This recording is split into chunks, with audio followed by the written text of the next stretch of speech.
Yeah, it's Purp. Welcome to another year of the Purp Show Awards. This is like my sixth time doing this, which is incredible. Before I get started, I'm gonna bring in my guests. What up, Terrence? Hey, What up, Rashad? You. Welcome everybody to another year, another great year. It's been a fantastic year. Hopefully, it's been a great year for everybody. Definitely has its ups and downs, but yeah, we're finally here at the end of the year. Um, just gonna talk about everything from best song, best album, best anime moment, best anime, best new show, best season of TV for the year, best horror movie, best movie overall, and the grand finale, which is the channel of the year. And this time around, I wanted to kind of switch things up for the channel of the year, and I made it more horror focused. So you're going to see a lot of horror nominated channels. You know what I'm saying? So yeah, that's pretty much what I got going on tonight. Hopefully, y'all are liking the stream. You know what I'm saying? Share this out to everybody. For the people that are checking out the replay, I will for sure have timestamps this time around. 'Cause I normally don't do timestamps because I want like all that watch time, But for y'all, to make it easier for you guys, I will definitely have timestamps up shortly after this stream. So, with all that being said, I want to give a few minutes before we kind of get into the first category and stuff like that. Give people some time to come in and whatnot, and just what I'm saying. But how you doing, Rashad? How was your Hey, year? can't call it, man. Same shit, different toilet. Year was a little challenging, but blessed. You know what I'm saying? Blessed to make it out on top. Happy to be Mhm. here. I'm happy with what I did with my channel this year. You know what I'm saying? Is it's still growing slowly but surely. And I'm What up, actually Tony? I'm gonna take a page out of your book, fam. Usually end of the year I do a top 10 and worst and best. But I say, you know what? I said I'm gonna take a page out of my boy Purp's book and do some categories instead. So I'm putting together my own little award show. It ain't gonna be nothing large like this, but just a little something, something. You know what I mean? I feel Switch it. Yeah, that's dope. That's dope. I'll be definitely looking forward to that. You know what I'm word. saying? And shout out for you, Rashad, for pulling up for the Heart Never Dies podcast. Great season 2. Season 3 will be on the way next year at some point. So be on the lookout for that. Terrence, how you doing, bro? How's your year going and whatnot? yep. So, my year is okay for me. Every year is essentially the same. Terrence is gonna be Terrence no matter what. Now, there's a lot of bad stuff that's been happening around me due to humans. Hmm. So it's always connected to humans. Yeah, it's Um, always something. but other than that, I feel like everything is fine. Yo, Okay, Taylor, okay. I gotta say real quick, man. Yo, when your avatar picture first popped up, yo, I swore that was Bill Cosby from Let's Do It Again, bro. If you look up, nah, and I'm not being funny either. I'm saying if you look up Let's Do It Again, Bill Cosby, because he has the beard like that, bro. That's what I thought it was at first, man. Mm, That's funny. yeah, But yeah. I took this picture randomly on a Tuesday one time. Yeah, if what you up, don't believe Bosco? me, look it up, man. Let's do it What up, again. Zach? Me too. Okay, so we're all out the way. Let's get into the first two categories: best song and best album. Now, this has been an interesting year because I didn't review as many albums compared to the previous year. Like 2023, I reviewed like 40 something albums. This year, I did like 22, but I was able to still manage to make my list of just my favorite albums in the sixth. So let me get this ticker up, and then I'm gonna bring this up to kind of give y'all the visuals. So for best song, we have Kendrick Lamar's Euphoria. Then we have Up Your Standards, Camo. He's from Concrete Boys. That's Yachty's group. Not Like Us, Kendrick Lamar. Like That, Metro Boomin, Future, Kendrick Lamar. Um, Lithonia, Josh Gambino. That was his lead single off of his recent album that he dropped this year. So those are the categories, um, or those are the nominees for that category. And what was interesting, if you've been paying attention to just rap or just hip hop in general this year, you will know Kendrick's had an incredible run this year. Just starting things off with Like That. That was a surprise feature on there. Nobody really expected him to be on that or even be on that Metro thing, but that kind of kicked everything off. And then we get into the beef and stuff. And the my personal favorite out of the beef, the song that I liked the most was Euphoria. Just really showcases his talent as a rapper and stuff like that. Just the different kind of flips he did. Just it was crazy. Not Like Us. That was just that shut a lot of shit down. Um, Up Your Standards. That's just my personal favorite from that album. Like ever since that album dropped, I just had that shit on repeat. Repeat. I still listen to that shit. That's probably like I probably listen to that the most out of all these tracks.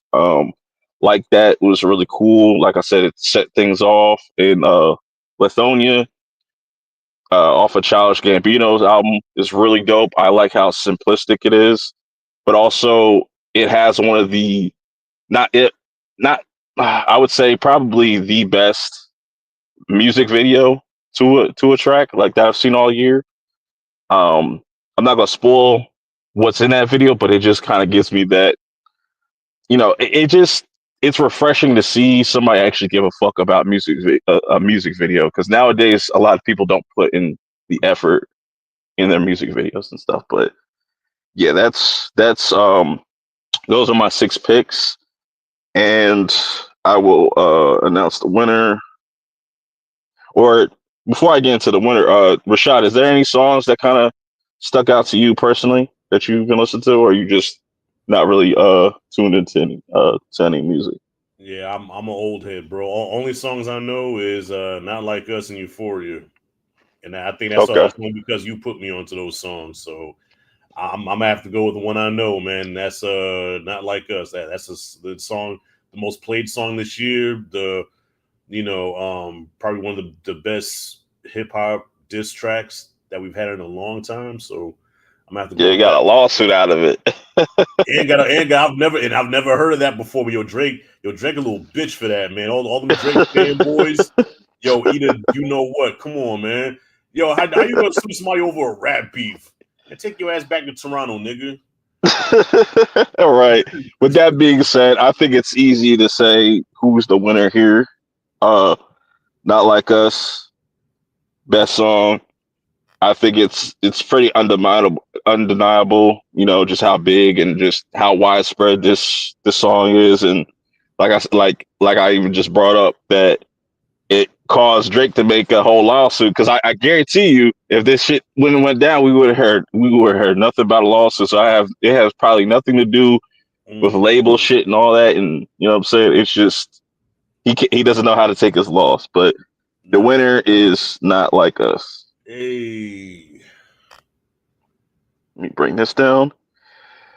Okay, so that's the first category out of there. Let me know if y'all are watching this live or if you're watching the replay. What is your favorite song, or what would you consider to be song of the year? But just let me know how y'all feel about that. Terrence, has there any been you been listening to any music recently, or just you don't really be checking Yeah. for it? Um, when it comes to music, I listen to all kinds of stuff. Uh, Um, there's a lot of newer stuff that I don't care for. So I would say from the newer stuff, Not Like Us was by far the most impressive new thing that I've heard from a lyrical perspective, from the surprise element of it. and also the fact that it is the most definitive ass whooping that I've heard in a rap since, Eminem destroyed Mariah Carey and Nick Cannon, or going all the way back to Ice Cube doing No Vaseline. Um, so from a rap perspective, it had me just bobbing the head, reciting the lyrics, doing the dishes, doing random stuff, backhanding people saying that, these humans are not like us. And also the fact that it caused so much cowardice to be exposed. What's the rapper's name that quit like a bitch after he did one diss track? What's the name again? J. Cole.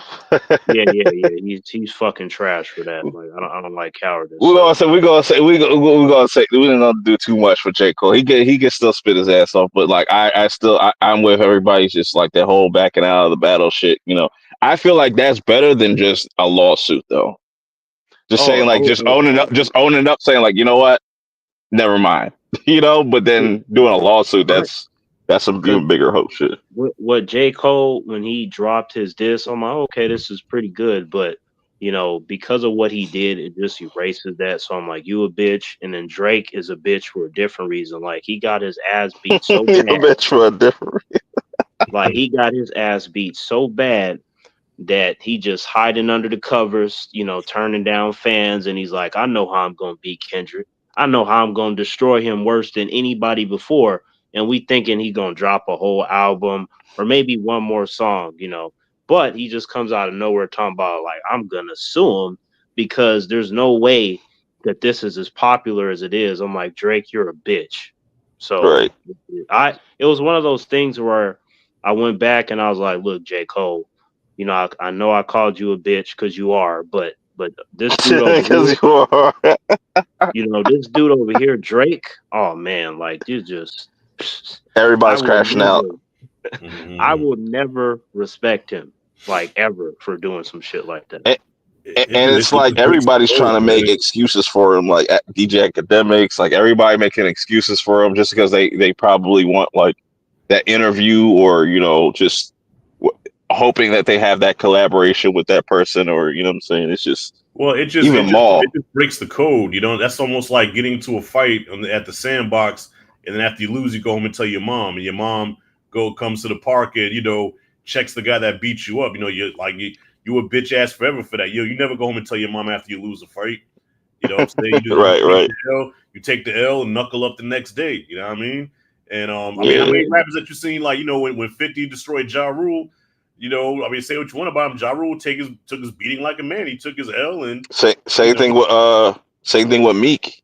Like yeah, Meek didn't sit there like, oh yeah, so he took his L. right. Yeah, Drake came out for round one and round two, and then when it was time for that third round to start, he ran out of the UFC octagon, and Dana White was like, "You will never work in this You town will never again. work Your again. ass is done." And then he gonna come back around talking about I'm suing the whole UFC because that many people didn't actually watch the fight. It's like, man, shut your ass up and sit down. Yeah, it's stupid. But next category we got is best album. And there's a lot of albums that dropped this year. Like I said, I listened to at least like 20. Was able to pick out six. Here are the nominees for best album. The first one up is Tierra Whack's Worldwide Whack. This is her debut album, dropped earlier this year. Schoolboy Q, Blue Lips, a West Coast native. Rap City, Please Don't Cry. You know what I'm saying? J. Cole, Might Delete Later. And then we have Tyler the Creator, Chromacopia. Then finally we have GNX, Kendrick Lamar. So this one was kind of difficult for me. I really like Tierra Whack's first album because she has just a very really unique style as a female rapper. Because there's too many like generic female rappers that just don't do enough to kind of stick out. They just feel like a product where Tierra Whack just is going to give you all these different types of sounds. This this album got like 15 tracks. It's only 38 minutes. And give me a second. Get Kate out up in here. What up, Dot? Yo, can you hear me? Shit. Yeah, I can hear you. Yeah, so as I was saying, yeah, then we have Schoolboy with Blue Lips. This came out earlier this year as well. I think this is Schoolboy's strongest album that he's put out. And I just like how, you know, the production is crazy on this, all the different types of beat flips. And I kept leaning. I was like, yesterday I was leaning towards, really leaning towards Schoolboy. I was like, man, this is such a unique album. And then, like, I'm just re-listening to all these albums, even Rap City. And like I said, with the female rappers, it's just none of them do enough to kind of really stand out or be different. Rap City has been very consistent. What I really like about her is just how clear she can just like paint a picture in a song. It doesn't matter what she's talking about. She can just talk about a blank, you know, a blank room and just I don't know how really to explain it. But and also I like that she's been really consistent. This is her fourth album. Not too many female rappers have like fourth albums and stuff. Like I said, with like a lot of these newer female rappers, they can make hit songs, but they can't make albums to save their lives and stuff. And I think this is definitely her best body of work from start to finish. I kind of compare it to Kendrick's Mr. Morale and the Big Steppers, but just from like a female's perspective. So, and then you got Chromacopia from Tyler the Creator. He did a really good job on this as well. Didn't have a huge rollout, but still did strong with the numbers and whatnot, showing that he has a strong base, a strong fan base that's just going to always support whatever he does. And he's just been on an incredible 4 album run so far. And just seeing from where he started with like something like Bastard up until now, you just really see the growth and the progression in his sound and stuff, which I really like. Definitely one of the best of the year. And then Kendrick drops like a surprise album with GNX. And I feel like this is a really tight album with just being 12 tracks. You have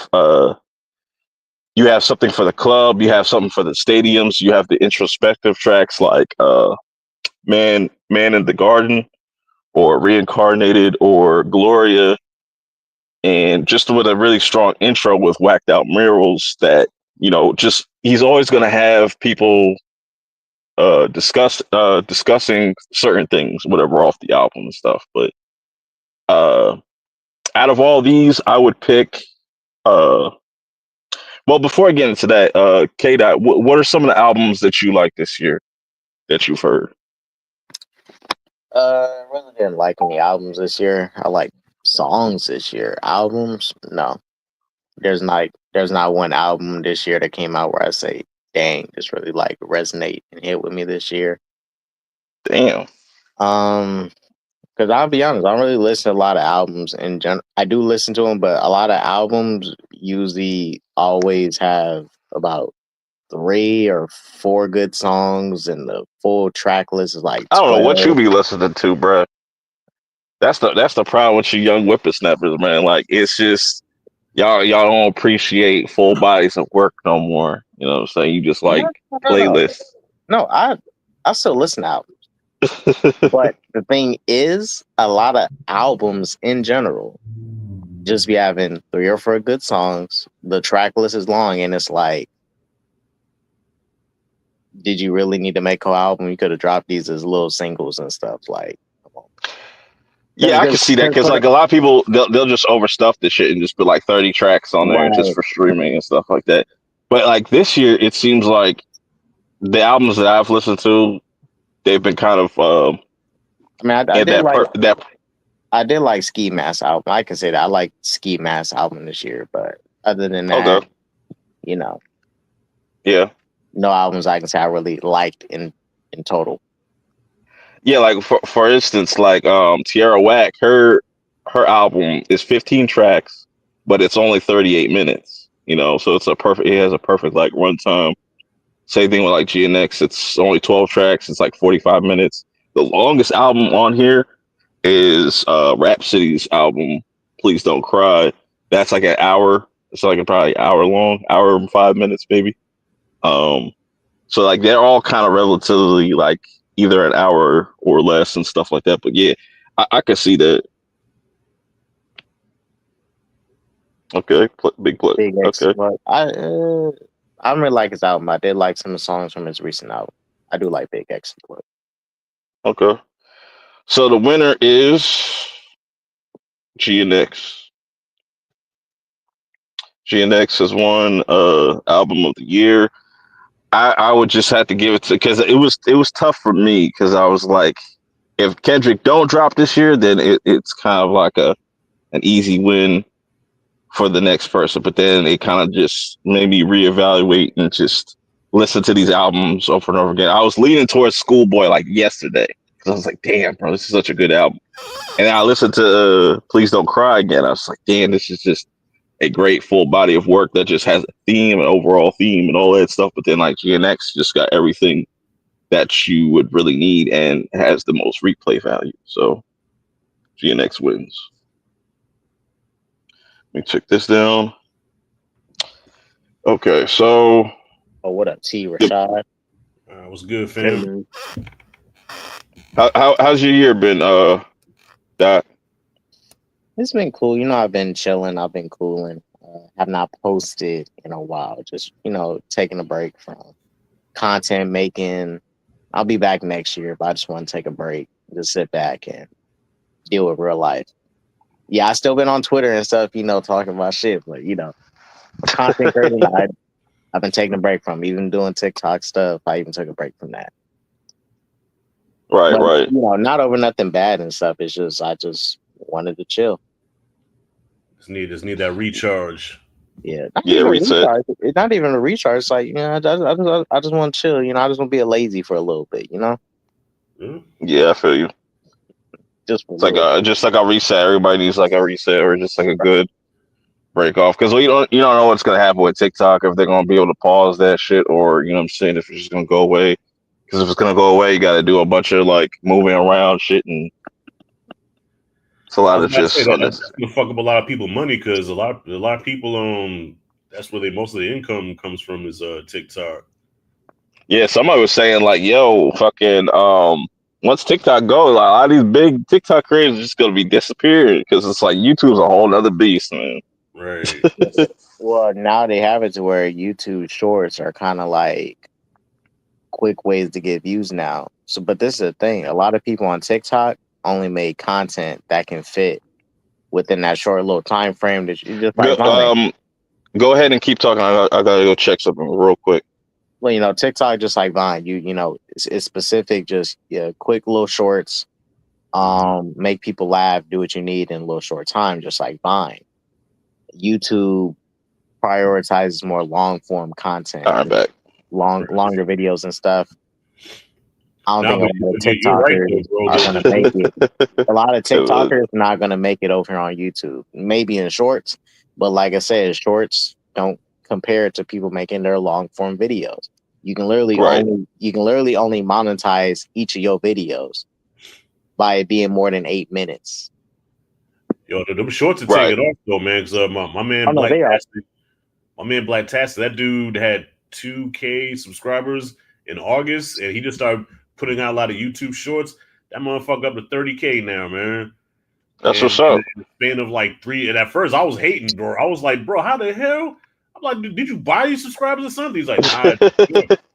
Short. He said, I just did a lot of shorts, man. And you look at the views in the shorts, like they just took off. So I said, let me get into the short games. I've been stuck at 4K now for shit. No, I just hit 4K. Matter of fact, this year I was stuck at 3K for like 2 years, Yeah, man. I'm never hitting 3K, man. I've been at under 3K for God knows how fucking long. But yeah, I've been wanting to kind of like do some short content, like or just transition certain content into shorts and stuff like that, like not movie reviews, but like album reviews or certain things that I know doesn't do too well in the YouTube algorithm. But if I throw them over into shorts, they might do better. So that's something there. But anyways, next two categories we have best anime moment and best anime.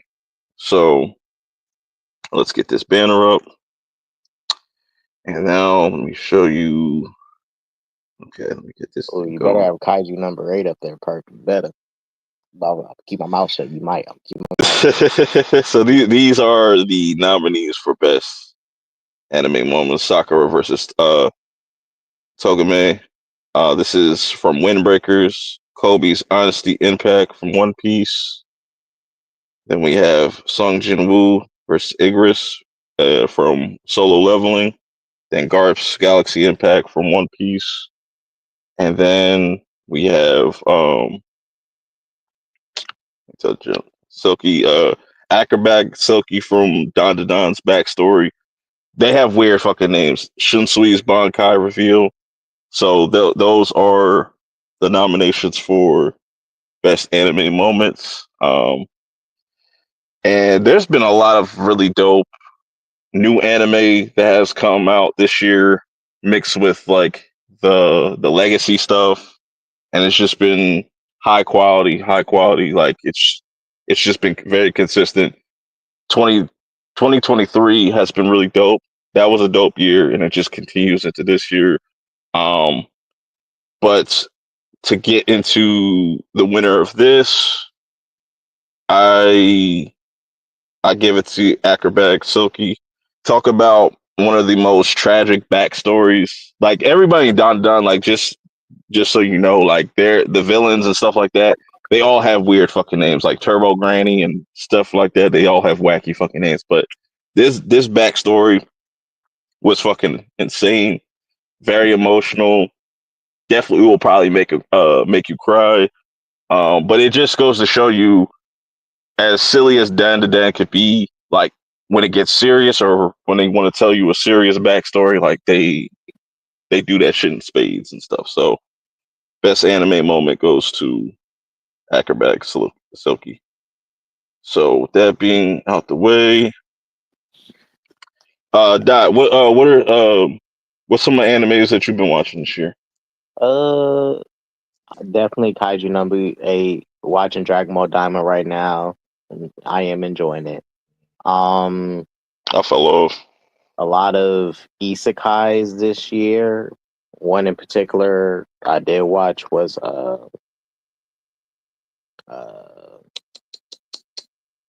Is It Okay to Pick Up Girls in Detention? Yes, Yeah, that is the title of there's a the lot of anime. I am not joking. That's the title of the anime. It's a good yeah, one. all them isekais be having like long ass like paragraphs. Be like, yeah, last time I went to your house, I got robbed while going to the store. They That's be having a literally how whole their summary of titles the be title. like. They be having the whole synopsis of the show as the title. Yeah, Don to Don is good. You know, it's definitely controversial, but Wait, it's okay. good. When people say it's controversial, because like I'll be honest, I've seen people complaining about it, but it seems like the people watching it is being a little sensitive about it. Because I'm like, is it crazier than stuff people seeing Berserk or like Attack on Titan? Or even South Park, hell.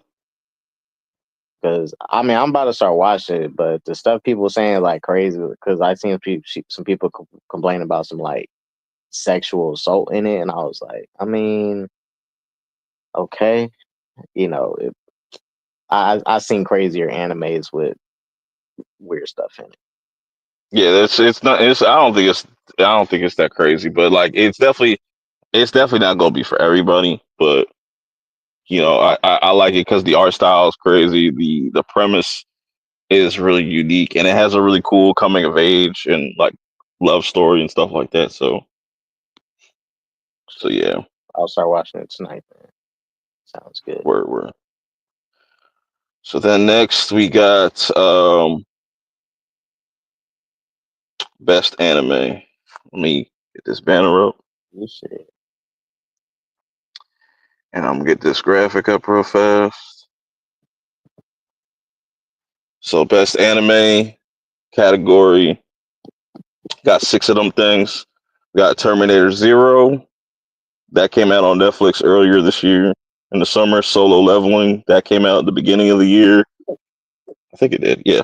Kaiju number 8. One Piece. To be specific, the Egghead Part 1 Egg. Bleach 1,000 Year Blood War Part 3. Dun dun dun. Yeah, that's that's the that's the that's the nominees. And I like all of these. I think this has been a really strong year for just new anime. To kind of get some honorable mentions, Delicious in Dungeon was really good. Freerin, even though that came out last year, but it ended this year. Um, Windbreakers has potential. Go Go Loser Ranger, just to name a few. Let's see. Hey, Purp, is that Terminator Zero anime, is that canon to the movies, or is that like I think it. I could say, yeah, I would say it's canon. I just like their approach to it. Like it's very different. You know, everybody that comes out with a new Terminator doesn't really hit the mark, but then Zero comes out and does something really different and something unique with it. That I'm looking forward to what they do with that next. Well, for sure. it's a prequel, right? Terminator Like, Zero is not canon to the movies because Terminator Zero is a contradiction to the elements of the movies. I'm saying, but isn't it a prequel though? Doesn't this take place before like Judgment Day, right when Judgment Day happened? No, it's an alternate timeline, but the why I say it's canon is because they talk about that said timeline and stuff like that. So it is technically connected. It's like to so me. they acknowledge the existence. Oh, so it's like so both universes.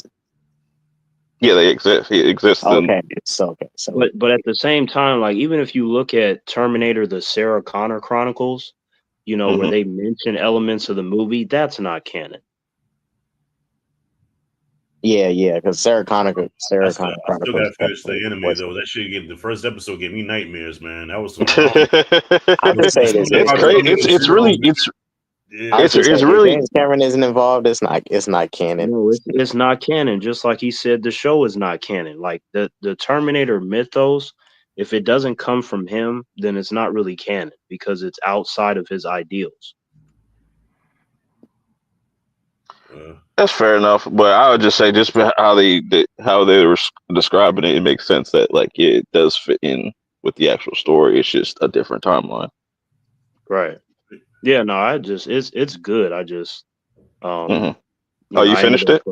Yeah, I did. Like, there's nothing wrong with it, but for me, the chosen one is John Connor, and after that, I fuck with Sarah Connor. So anything else, it just kind of rubs me the wrong way. I'm just like, nope, I gotta get back. But I appreciate that them doing something different, like keeping it refreshing, adding somebody to combat Skynet, so you have kind of two threats at the same time, type of shit. But so I do appreciate that as well. The Mexican girl is the chosen one and not John Connor. Yeah, that was fucking stupid. And the problem is after. So because I was cool with the third one, just because the elements were still akin to what I saw with the first two. But then after that, it just kind of started getting worse, and they disrespected John Connor and they killed him in the dumbest way. I'm like, the way that they just had him going to get a Slurpee on a Tuesday and then he just got gunned down. Got caught lacking. Yeah, he got caught. He got caught lacking with bad writing. I'm like, there is no fucking way that after all this shit that I've seen, that he just gonna slip up in the dumbest fashion. I was like, even Sarah Connor in the first movie as a waitress wouldn't be that fucking stupid. Like, it just blew my mind. Yeah, I ain't gonna lie. That's why I didn't even watch that movie. I was like, well, you killed John, so what's the point? Right, and then they had some chick with short hair with extra strength, and then the Hispanic chick. And they was disrespecting Sarah, and you had a Terminator folding laundry. I'm like, what is this bullshit? I'm like, man. The crazy thing is, James Cameron, he signed off on it. He was like, yeah, this is the proper sequel to Terminator 2. I'm like, That's because Hey, Rashad, he just old and senile. He only invested in the movies now. See, and he did sign off on it, but I took that as like he was so far removed from it that he just wanted to put his name back on anything. But to me, when I see directors or creators just go, yeah, this is fine, or let me put my name on this as a producer, I'm like, you shouldn't do that because you set and created this standard. So for you to put your name on trash, it's like saying you don't give a fuck about that anymore. So I took issue with that, but I didn't need to see the movie. When I saw the trailer, I was already like, what is this shit? And then when I went to see it with some friends, we were about to walk out that motherfucker. We're like, this is fucking I almost horrible. walked out that bitch. Yeah, I almost walked out. I ain't gonna lie, you would think someone like James Cameron would want to be protective of like some of his IPs he created, especially like with the way he invested. A lot of them don't really care. They just want the bread. You know what I'm saying? They Well, don't give a fuck. he is, except for Terminator, because he said in an interview a long time ago that he sold the rights to it because he didn't think it was going to go anywhere. You know what I mean? So sometimes if you feel like something is really not going to go far or is not going to Wait, he continue to sold the grow rights in of the first or popularity. the second film? No, like, so after he did the second movie, he just sold the rights. So like he just basically Oh, he's gave that crazy shit for away. that. Oh, he was great because two is probably everyone's favorite. He's crazy for that. Two is considered to be the best sequel ever made by the majority of individuals that watch movies. Just like from the first installment to the second one, the idea of the glow up, and then you're talking about groundbreaking things that were introduced in Terminator 2 that a lot of humans still try to copy to this day and fail with more money and better effects. So it's just he had his own thoughts, but he had other stuff that he was focusing on, like he did of course his Avatar movies, and then he did his series Dark Angel. So he had other things that he focused on, Titanic and all these things. So James Cameron is fine, but I wish that he wouldn't have given up the IP, because if he would have stayed as the writer and director, then to this day we would have had some phenomenal Terminator films that make sense to the canon, and that would further solidify John Connor as an iconic character instead of he used to be, but then he got gunned down drinking a Slurpee. I'm like, that's the end of his legacy. That's weird to me. Right. His Well, with that being legacy said, will be that Slurpee. the winner of best anime, I give it to One Piece.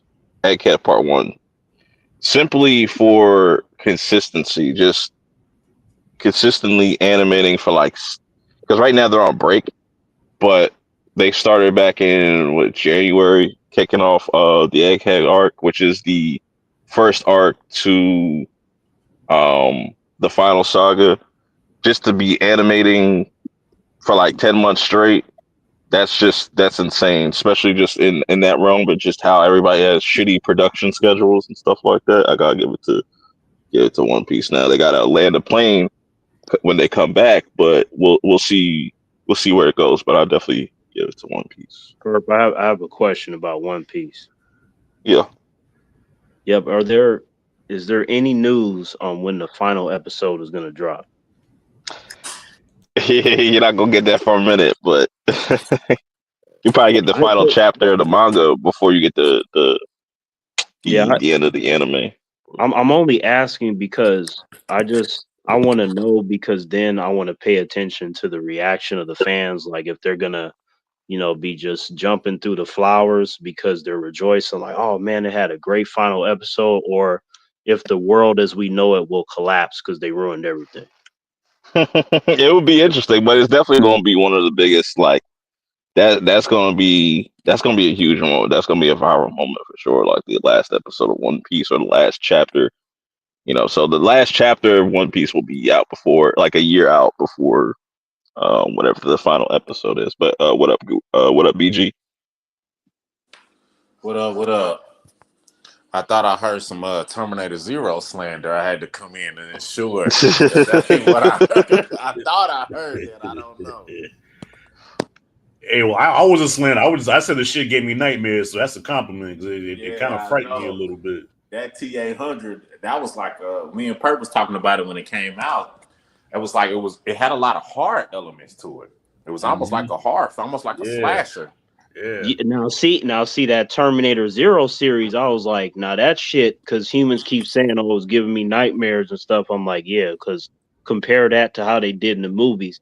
The T-800s or the T-101 specifically, they come across more like a Jason than anything else. I was like, what the hell happened to the Terminators? Right.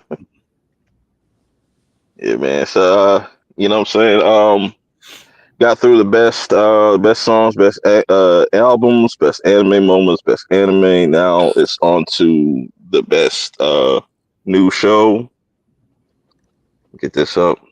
That should be easy. Like this shouldn't even be a category. What you mean? The best new show, the winner's clear. Penguin, shit. Ain't nothing You think so? Huh? You think so? Well, here are some of the nominees. The 8 show that came out earlier this year. Dune Prophecy. That just wrapped up its first season. The Penguin is nominated. It is. You know what I'm saying? But you also have Fallout.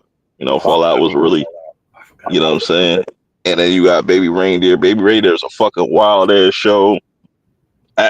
It's Shogun. I just finished Shogun too. Yeah, Shogun. Yeah, I thought Shogun came out last year. I must be. That's what it felt like, but it came out in February. Yeah, I thought it. Yeah, I watched it last year. Damn, that's tough. Yeah, that's crazy. It's like it came out in February, but what were you saying? I ain't gonna lie, I might have to give it to Penguin.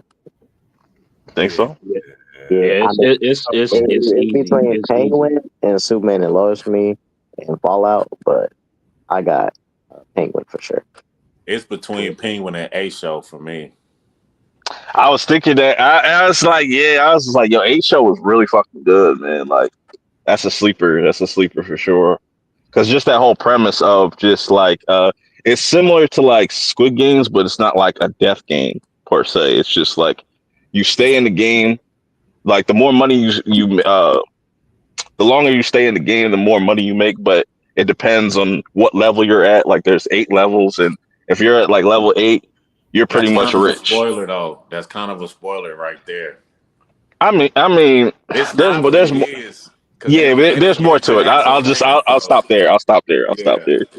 To me, it requires absolutely no thought. Is the Penguin by far? In fact, the Penguin is a great representation of what I've been telling humans since 2012, which is the complexities of the DC characters. Because like how most humans don't read comics, so they don't really know the complexities of these characters. But when you translate the stuff from the comics of DC, that's what you get. And that's what you should get every single time. Not sometimes, every single time. I got a critical gripe with Penguin though.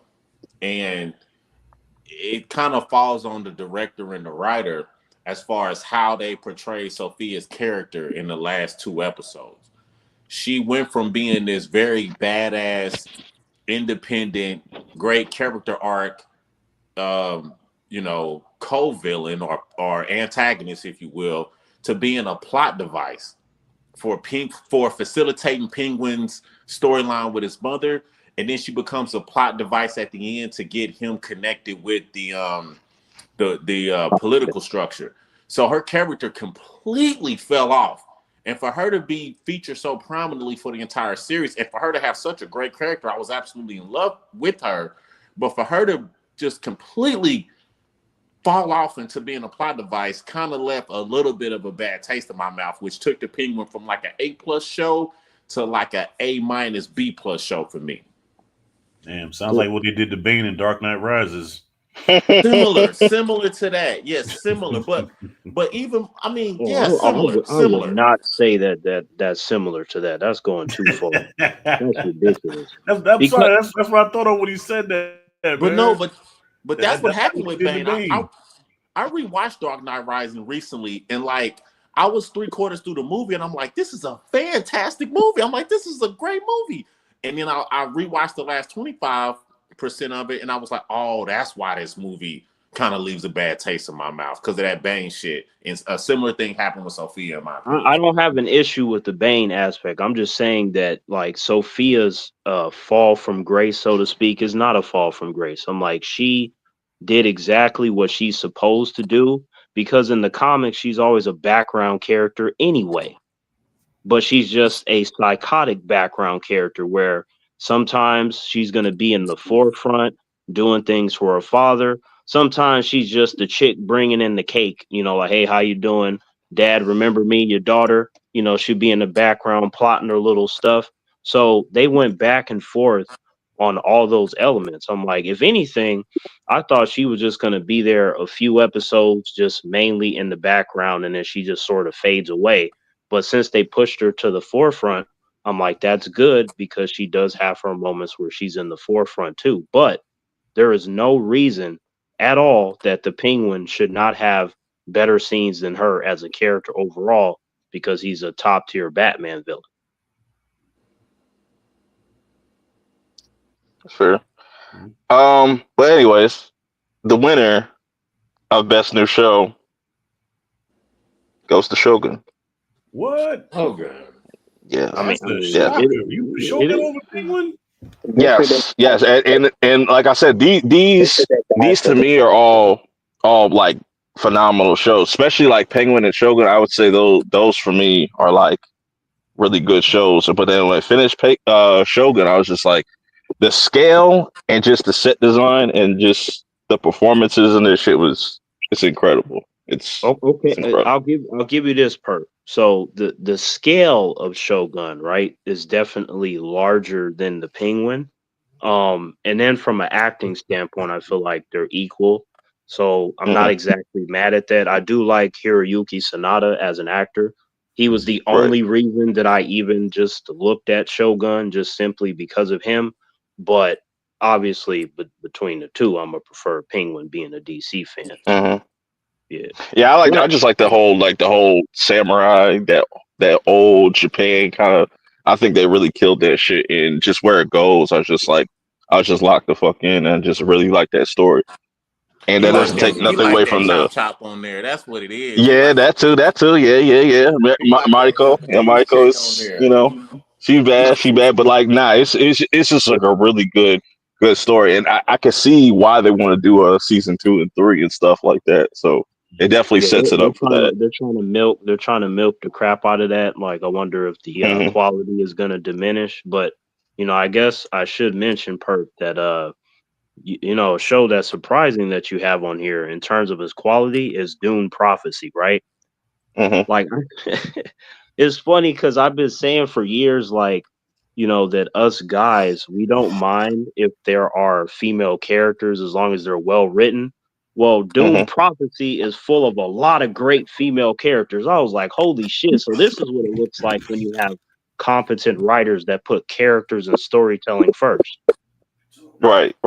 And it was really good. The only gripe with Dune Prophecy, I was like, I wish it was a little bit longer.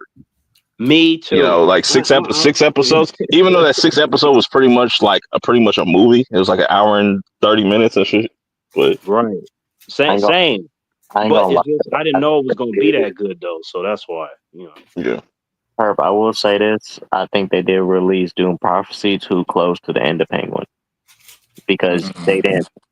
It's not that no one's talking about it, but compared to how people was talking about Penguin on all apps, videos and stuff, I think Doom Prophecy, they were too close as far as ending and release. They should have put a gap in between.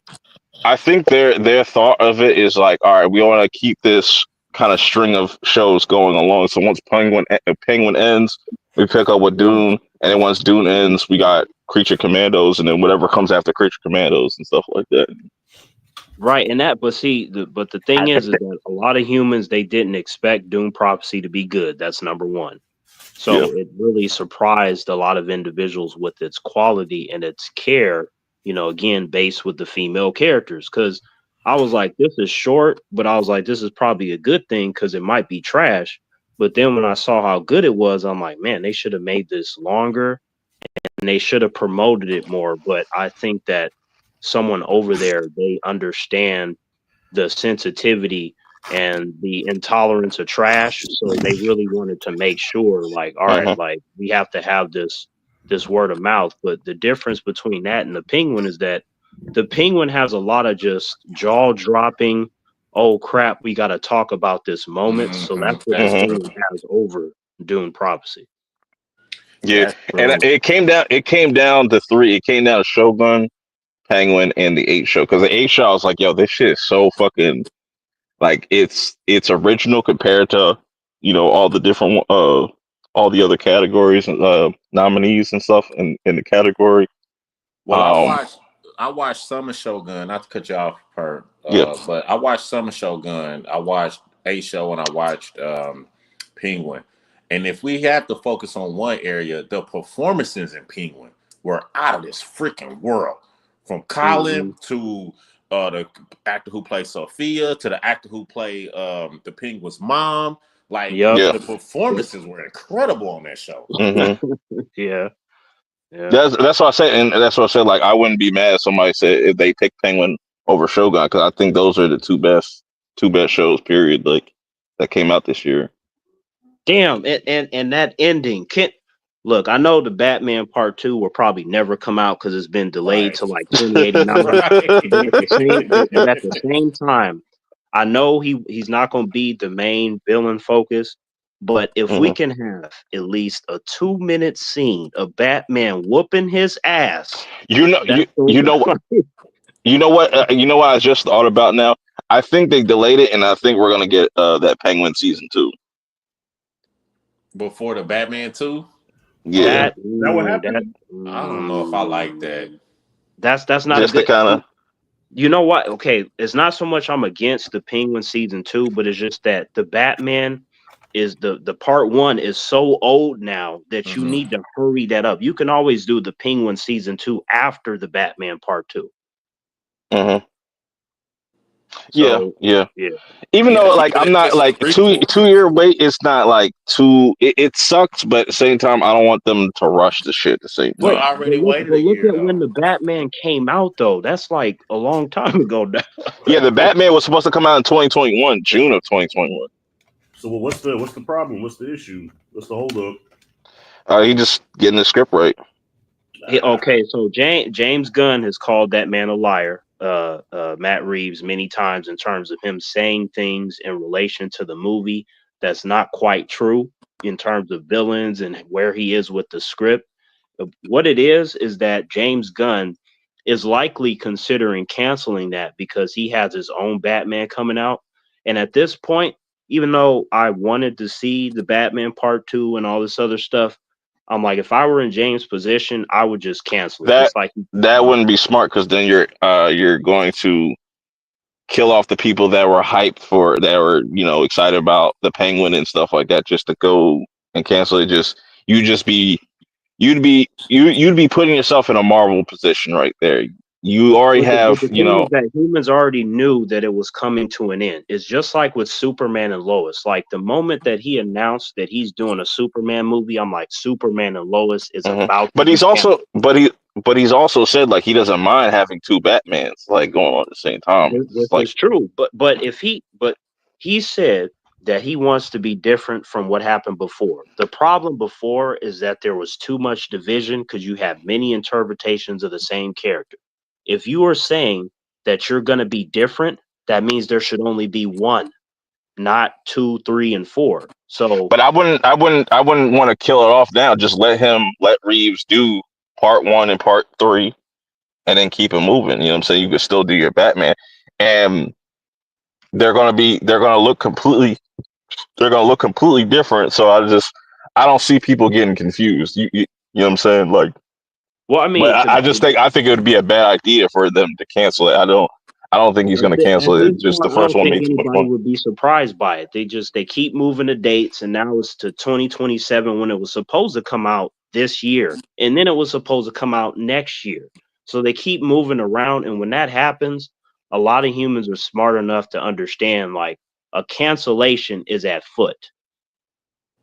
I wouldn't really put that on James. I put that on WB because they've been shifting Oh, around a lot of their I'm movies. definitely not gonna put it on James. It's just that a Yeah. lot of stuff was cooking before James got there.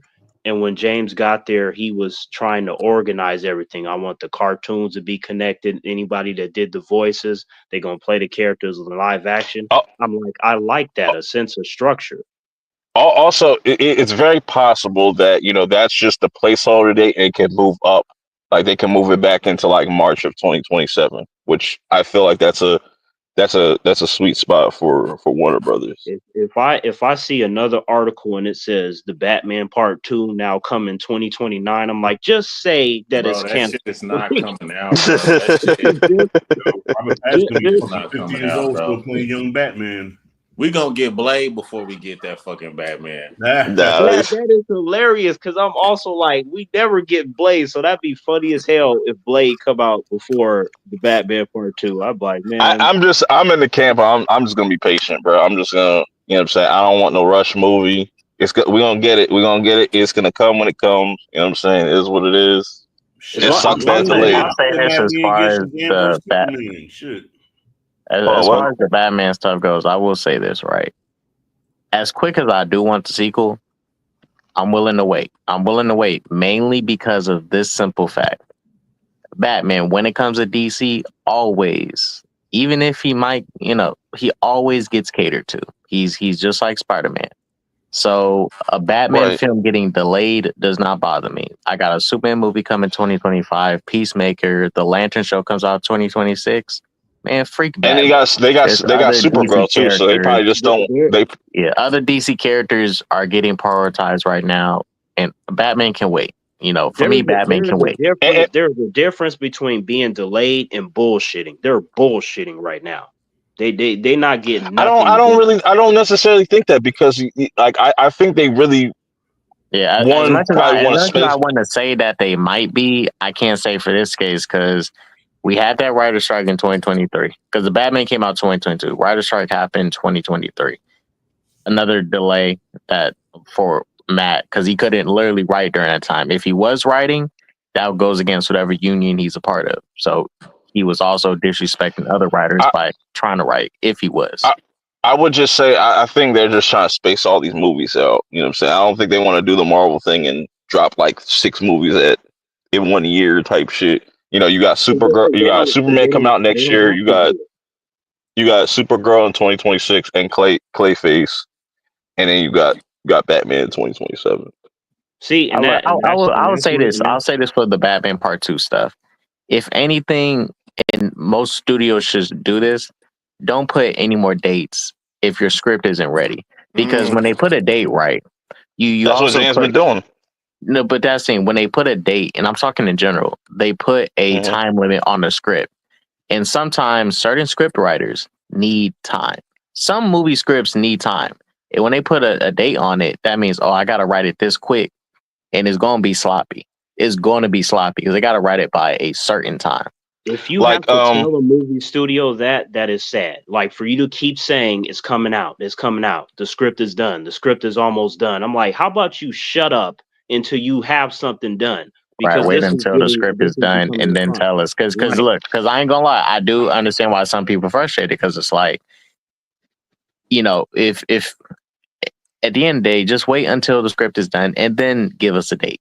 Wait Go until from the there. whole fucking movie is done. And what I mean by that, I don't like watching like set shots and all this sort of stuff and But that's pre-production just photos. the nature of the internet, though. That's the Yeah, nature of but the internet. like, I wish that just would get go the away. fucking movie done, and when the movie's done, start promoting it.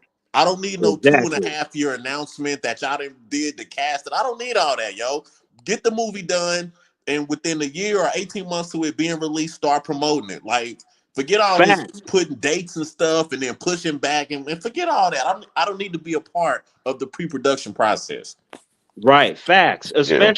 Especially when there's conflicting word. When James is like, "That's not true. That's not what happened." Matt Reeves is like, "But this is what happened." I'm like, "Okay, so y'all fighting, being silly instead of putting that energy into getting this out and getting it over and done with. You're wasting time." And a lot of that has to do with the fact that they don't know what to do, and they've said it already. They don't know what to do. And I'm like, I can tell because you're taking too long. If you knew what you were doing, you wouldn't require all this time. So my Anyways, thing is, if when this movie comes out, it better be good. mhm. It's the same thing, even though like with Blade, I stopped caring like 5.5 years ago. But like when that shit comes out, if it's not the Yeah, best thing I since think sliced it's bread, I think it's gonna be fine. You know what I'm saying? Like it put as much time as you need into it. You know, because like I say the same thing about Doom Messiah. I didn't think that was gonna like because they're talking about 2026. I don't think that's coming out 2026, like end of 2026. Hey, you Perp, Because I'll even say then he this. said you he's know like, what? You know Perp, why I'm fine with Perp. Doom Messiah I taking hope. that long? Because Dune has already proven itself twice. true. Hey, I hope, and I hope this is me hoping that they're not delaying it because of this. I doubt it is, but if they are trying to merge Robert Pattinson with the DCU, that is one of the dumbest decisions I they don't think could they're be doing making. that. They're not doing that. James already said he's not doing that. Like he's had 5 different humans ask him, "Is Robert Pattinson coming over to your DCU?" He said no because his Batman is not fantastical. I'm like, this nigga almost broke his back jumping off a roof. You not gonna be up in there with no Barry Allen and Clark Kent and Wonder Woman when you get Yeah, nah, snapped up by a building. we No, saw no. that Clayface and Creature Commandos. He's not surviving that.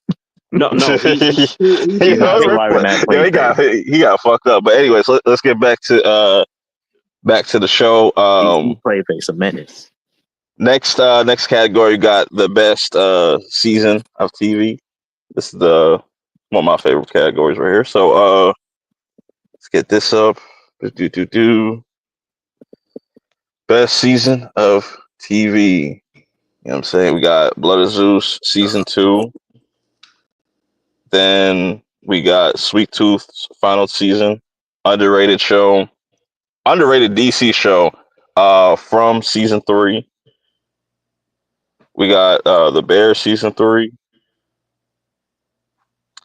And we got Arcane season 2 or the final season. And then we got Squid Game 2 or season 2. So these are my picks for the best seasons. I really like Blood of Zeus just mainly because of Seraphine's character and just how they depict Hades' character. One of the best like story arcs that I've seen, or just the best iteration of his character, and just how shitty fucking Zeus is, and just them continuing like explaining like the whole family drama between all of them and stuff like that. That shit was fucking dope.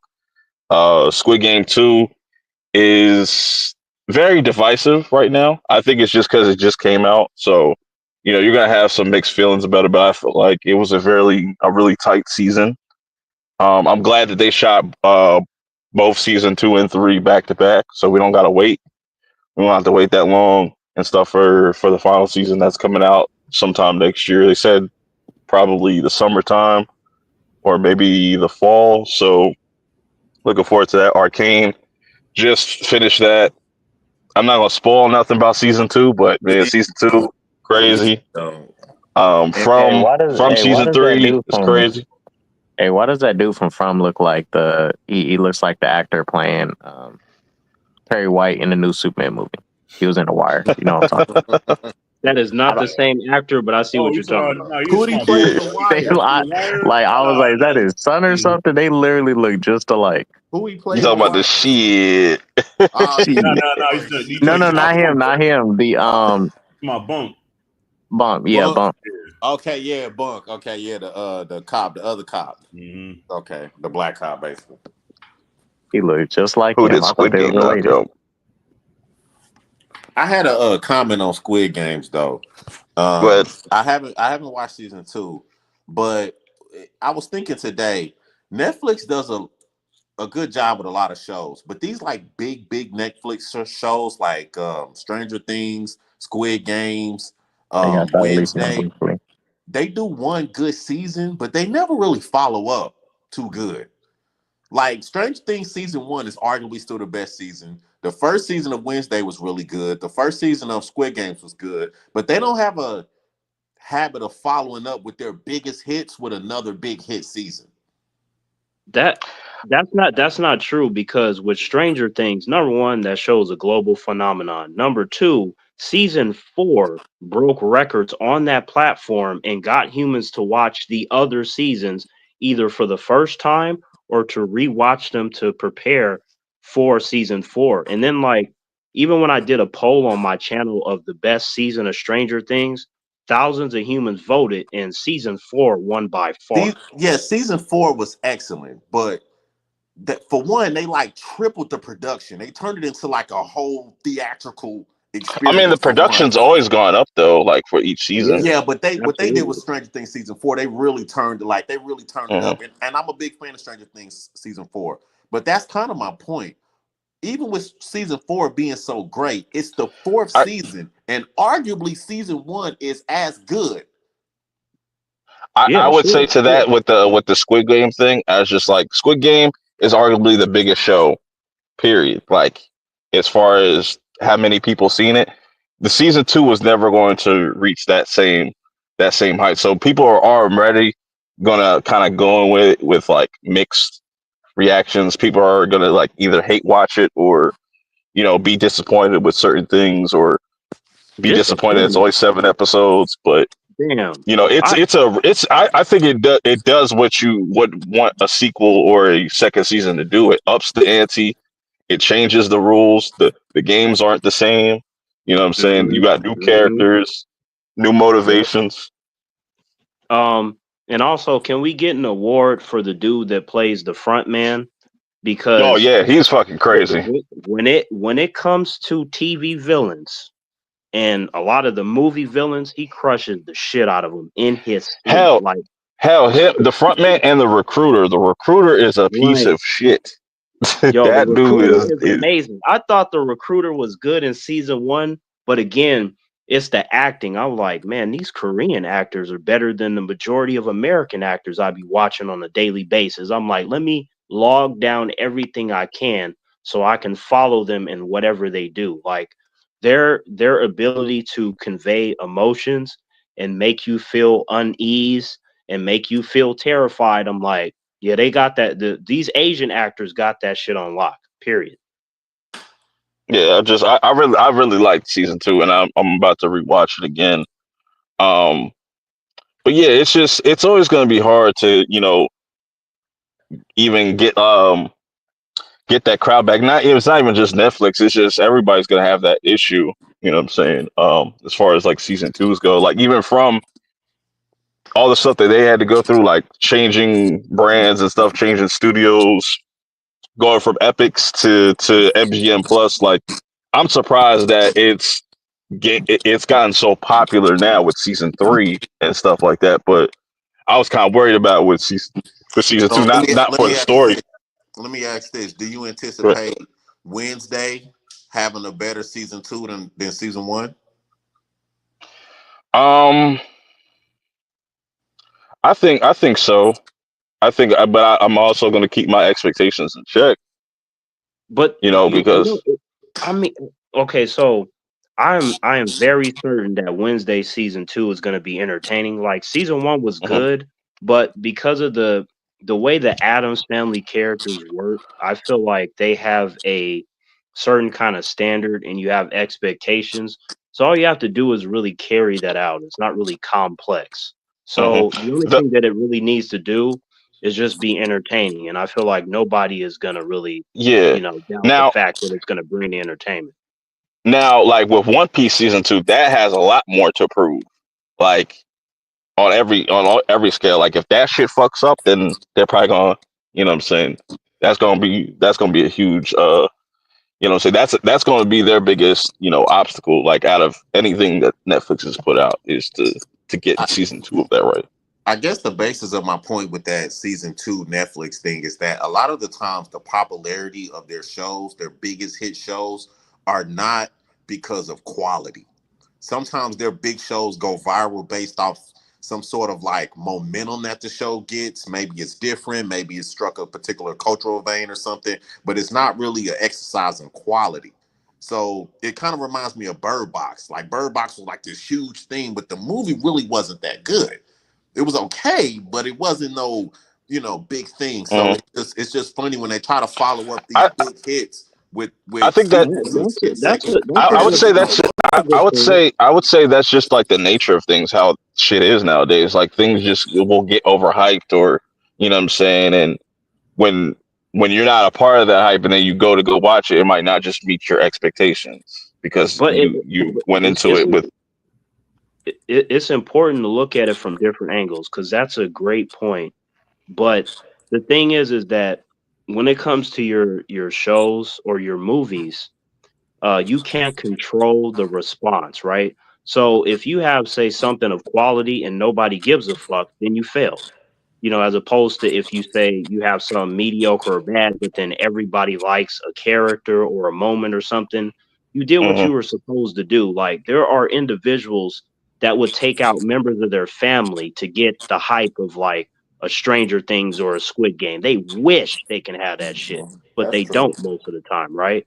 So that's a testament to certain acting, certain characters, depending on which one, there are a lot of reasons for it. Kind of like what Perp has on screen here, Sweet Tooth. That is a great show, and it's a great DC show. But when you mention that to fans of DC or even fans of Marvel, it doesn't have like the amazing fight scenes and stuff like that. It's just a Yeah, it's not that type character-driven of show. story. Yeah. Right. It's not that type of show. So a lot of humans may be kind of turned off by that. When they hear a comic book show, they're thinking of, a lot more action, so to speak. But for me, I got into that because Robert Downey Jr. was like, yeah, me and my wife read the comics and stuff. And me being a DC fan, I had no idea about the character. So I started reading the comics and I was able to catch up with it before we got to the second season, and they did a really good job, adapting the material and picking the right actors. And I feel like it's unfortunate that the show is not bigger than it was because, like season one, it was number one on Netflix, and then the show like started to trickle down, Yeah, I like watched season season by one of Sweet season. Tooth. It was pretty strong. I did like it, but I Yeah, mean, I don't know. yeah, I don't know. That's just my yeah, perspective. It's not a unilateral thing, but it's just something I noticed with Netflix. Like, you know, they don't yeah. always follow You're rules. right about that. That's a great point, but that's something where uh it's hard to control, like the idea of how humans are going to respond to stuff. Well, I'm heard. Okay, I'm heard so Cobra Kai season 6 is not on this list, man. Perp, what's up, man? it's not finished yet, but maybe next year. We'll see I how got they land the plane though. But like that shit is solid though. You know what I'm saying? But because it's only weird because it's like how I'm gonna put like part one and two and just not have the rest. But I don't know. I was about to say It the was kind of Sakai confusing for Takai me. episodes beats anything on this list, man. Straight up. No, I wouldn't say that, but you know, Hold No, on, what you talking about? hell no. The Sakai Takai episodes, yeah. What y'all talking about? You talking about Okay, dance? okay. no, So like Cobra Kai is great. Cobra so Kai is great. No, Cobra don't get me Kai, wrong, but Cobra Kai is definitely good for what it is, but like from a writing standpoint, Sweet Tooth stumps all over that shit. But Cobra Kai is more entertaining than Sweet Tooth by comparison, if I had to do that. But no, from a writing that's a fair standpoint, take. you know, uh, I feel like Cobra Kai is not that strong, like in comparison to so many other shows that you can mention. With that being said, the winner of the best season of TV goes to Arcane season two. That's what I'm I was talking just, about. Don't I spoil was just, shit. Don't but nah, spoil I was just shit. like literally like real talk though. Like I was blown away by this season. I was just like, this is what when I bitch and complain about American animation, Western animation. This like this is what I want from Western animation. Like people that gonna push the boundaries and just be innovative with the with 3D technology, or if you're gonna do 3D animation, just really push that shit, or just have it looking unique, or do something crazy. And they go crazy on this jump. That shit's really good. I'm 3 episodes into season 2 when I just finished season 1 recently based off Perp's recommendation. And when I tell y'all this show, Arcane, it's everything you ask for from a TV show, from the subtleties to the animation to the character development and exploration. Like all characters, main and side, have motivations that contribute to the overarching plot. Things like that, attention to detail, not only in the visual aspects but in the storytelling aspects, is everything I ask for when I sit down to watch something. So I can't speak highly, any more highly of this show. And that's how you manage the budget correctly. That shit has like a $250 million budget, and it shows, especially in that second season, bro. That shit is Damn, I didn't know it was that much. Wait, yeah. what show you guys talking about? Arcane. Oh yeah, that's see now that's a good show. I don't like it as much as humans do, but it's a good show. That's fair. Yeah, I like the universe they're setting up, and I'm excited for what comes next. But next we have, let me delete this real quick so I don't get confused. We have best horror movie. Now this was 2024 has been an incredible year for horror across the board.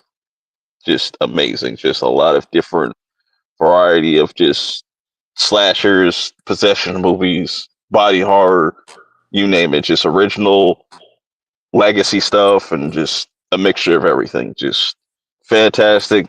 Yet again, this is going to end up being like the decade just for just horror in general. Just love everything about it. But let's go through the nominees. Okay. Best horror movie. You know what I'm saying? Heretic. Um Terrifier 3. Let's go. Oddity. Long Legs. Late Night with the Devil. And The Substance. Now, I saw Nosferatu and it just missed it by like one slot. Not to say Nosferatu is a bad movie. I do think it's a tad bit overhyped. Yeah. A little tad bit overhyped. It's not a bad movie by any stretch of the imagination. Like it's got fine performances. There's just little gripes here and there. Solid film overall. But these are my You talking about picks. the new one? Yeah, with Bill Skarsgård. Okay, I can't speak on that yet. I haven't seen it, but yeah. Yeah. Like I think it is definitely not a bad movie, but very overrated. But I think it's because it was shot so well. Like, because visually the movie's beautiful. Like Robert Eggers can direct a beautiful fight. Like it's very beautiful to look at. Like the atmosphere and everything is like perfect on a technical level, but it almost felt like the movie almost had no soul to it. You know what I mean? Like when it was over, I was like, all right, well that happened. You know? Yeah, it has that kind of feeling, and it's interesting because Anya Taylor-Joy was supposed to play Lily Rose Depp's character, and I kind of want to see that. Like, I want to see what she would have done. Anya Taylor-Joy is in Nosferatu? She was supposed to be, but she got replaced with Lily Rose Depp. Her big ass forehead. She got a big ass forehead. Like that's one thing I noticed in Nosferatu. She got a big ass forehead. You know what's weird about Anya the character Taylor-Joy? itself was Nosferatu as well, man. I didn't like the look of him. I don't know, the mustache threw me off. He got that Steve Harvey shit happening with a fucking. Yeah, I understand what they're going for. Like they're going for the more true look of a vampire. Yeah. Of that era, that Victorian era or some shit like that. He had Steve Harvey shit going over. He did have a Steve Harvey mustache though. Like, seen it, so I don't know what he means, but like that's hilarious to me, even though I haven't seen it. It's like, but they weren't lying though. They weren't lying when they said like when you see Bill Skarsgård, you're not going to recognize him at all. Like he's unrecognizable for sure. Yeah, not at all. So wait, it's interesting because you said that they were gonna pick Anya Taylor-Joy, but they didn't. Like as much as I like her as an actress, she just does not sell no fucking tickets. Like she can't do it. So that's probably why they didn't go with her. No, I think it came down to like scheduling and stuff like that. That's why she wasn't able to do the movie. But she's a solid actress, like anything she's been in. Like she's a good like physical actor and stuff absolutely, like that. But you can't sell tickets though. No. But It's your girl, she did really good. Lily Rose Depp. I thought she, I thought she was one of the standouts in the movie. As far as Yeah, for sure. Heretic was really good too. I really liked Heretic with Hugh Grant. mm-hmm. Like that one's more psychological horror and stuff like that. Obviously, Long Legs and Oddity, I feel like have some of the best like atmospheric type of vibe going on with them and stuff. And I just, you've heard me talk about Long Legs to death and stuff like that, and Oddity. I really like these six and stuff. Like even The Substance, that's like Demi Moore's best fucking performance That ever. shit was really wait. So Yes, even though I haven't seen The Substance, is the only one that I haven't seen on this. So is Mm. that better than what she did in G.I. Jane, like acting wise? Absolutely, Get the fuck out of you. Is that a serious question? Yes, because out of her whole career, I'm like, at G.I. Jane, she was acting her ass off. So that's what I think of when it Nah, comes to Demi Moore's oh, acting. not even close, man. This is hands down her. This is her opus. This is her master performance. This is probably the best performance you're ever gonna get out of her, man. Oh, Yeah, okay. that shit was crazy. Everybody went off on that shit. Yeah. All right. So out of that, out of all this stuff that's here that you showed, the only one I haven't seen is The Substance, so I ain't gonna speak on that. But the rest I have. There are only two on this list that I actually like. One is Terrifier 3, and then the second is Late Night with the Devil. So to me, from just the totality of the entire project, I would probably say that Late Night with the Devil is all around the most impressive one overall, and pretty surprising too. But in terms of just my sheer enjoyment, it's easily Terrifier 3. Okay. Yeah, like I said, like there's been so many great like horror movies to come out this year. This was hard, like to kind of like narrow down the list and stuff like that.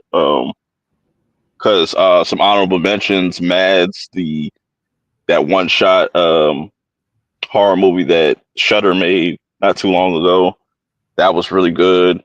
I ain't like Smile 2 like that, but like I said, like Naomi Scott, that's her best performance so far of her career. Like that shit was fucking crazy.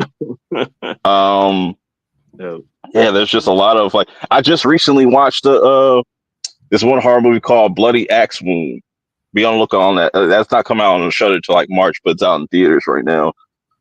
It's essentially like this girl, she's the daughter of this serial killer, and she wants to take up his legacy, but then something else kind of comes into play. Not gonna spoil what that is, but then movie goes in a completely different direction from that. But that was really fun.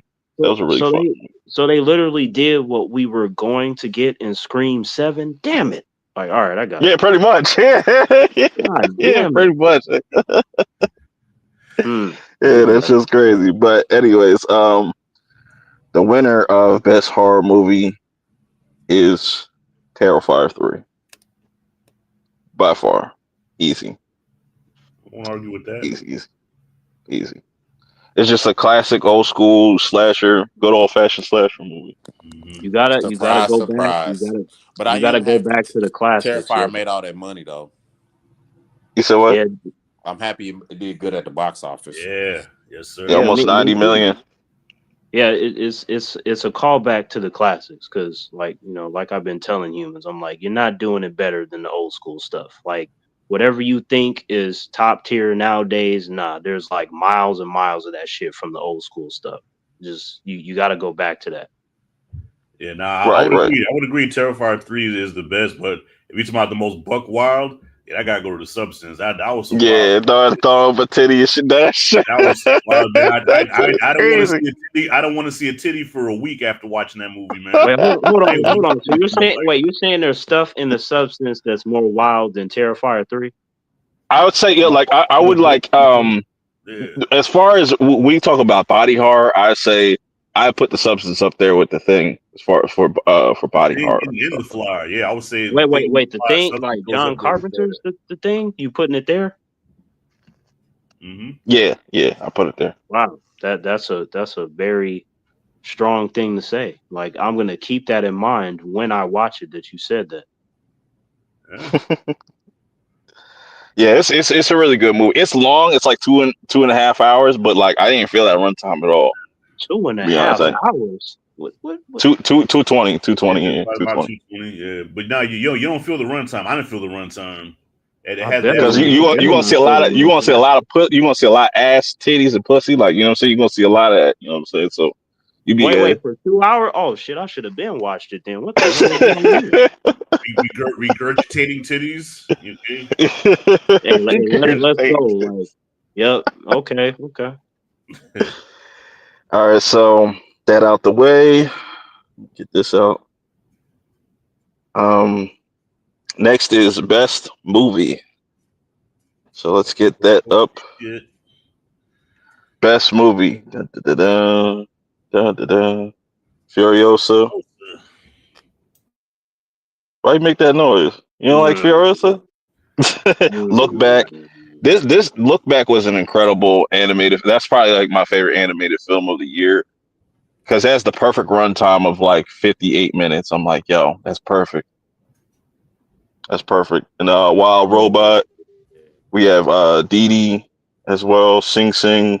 Dune Part Two. Sing Sing was really good. It's just I think A24 kind of fucked up the release for that. Mm-hmm. They should have did a more wider release for that movie. What are you saying? Purp, I have a question. Like, Mm. I did think Furiosa was kind of cool, even though it was pointless. But why is it like with the best movie category? 'Cause I like the action. I like the story.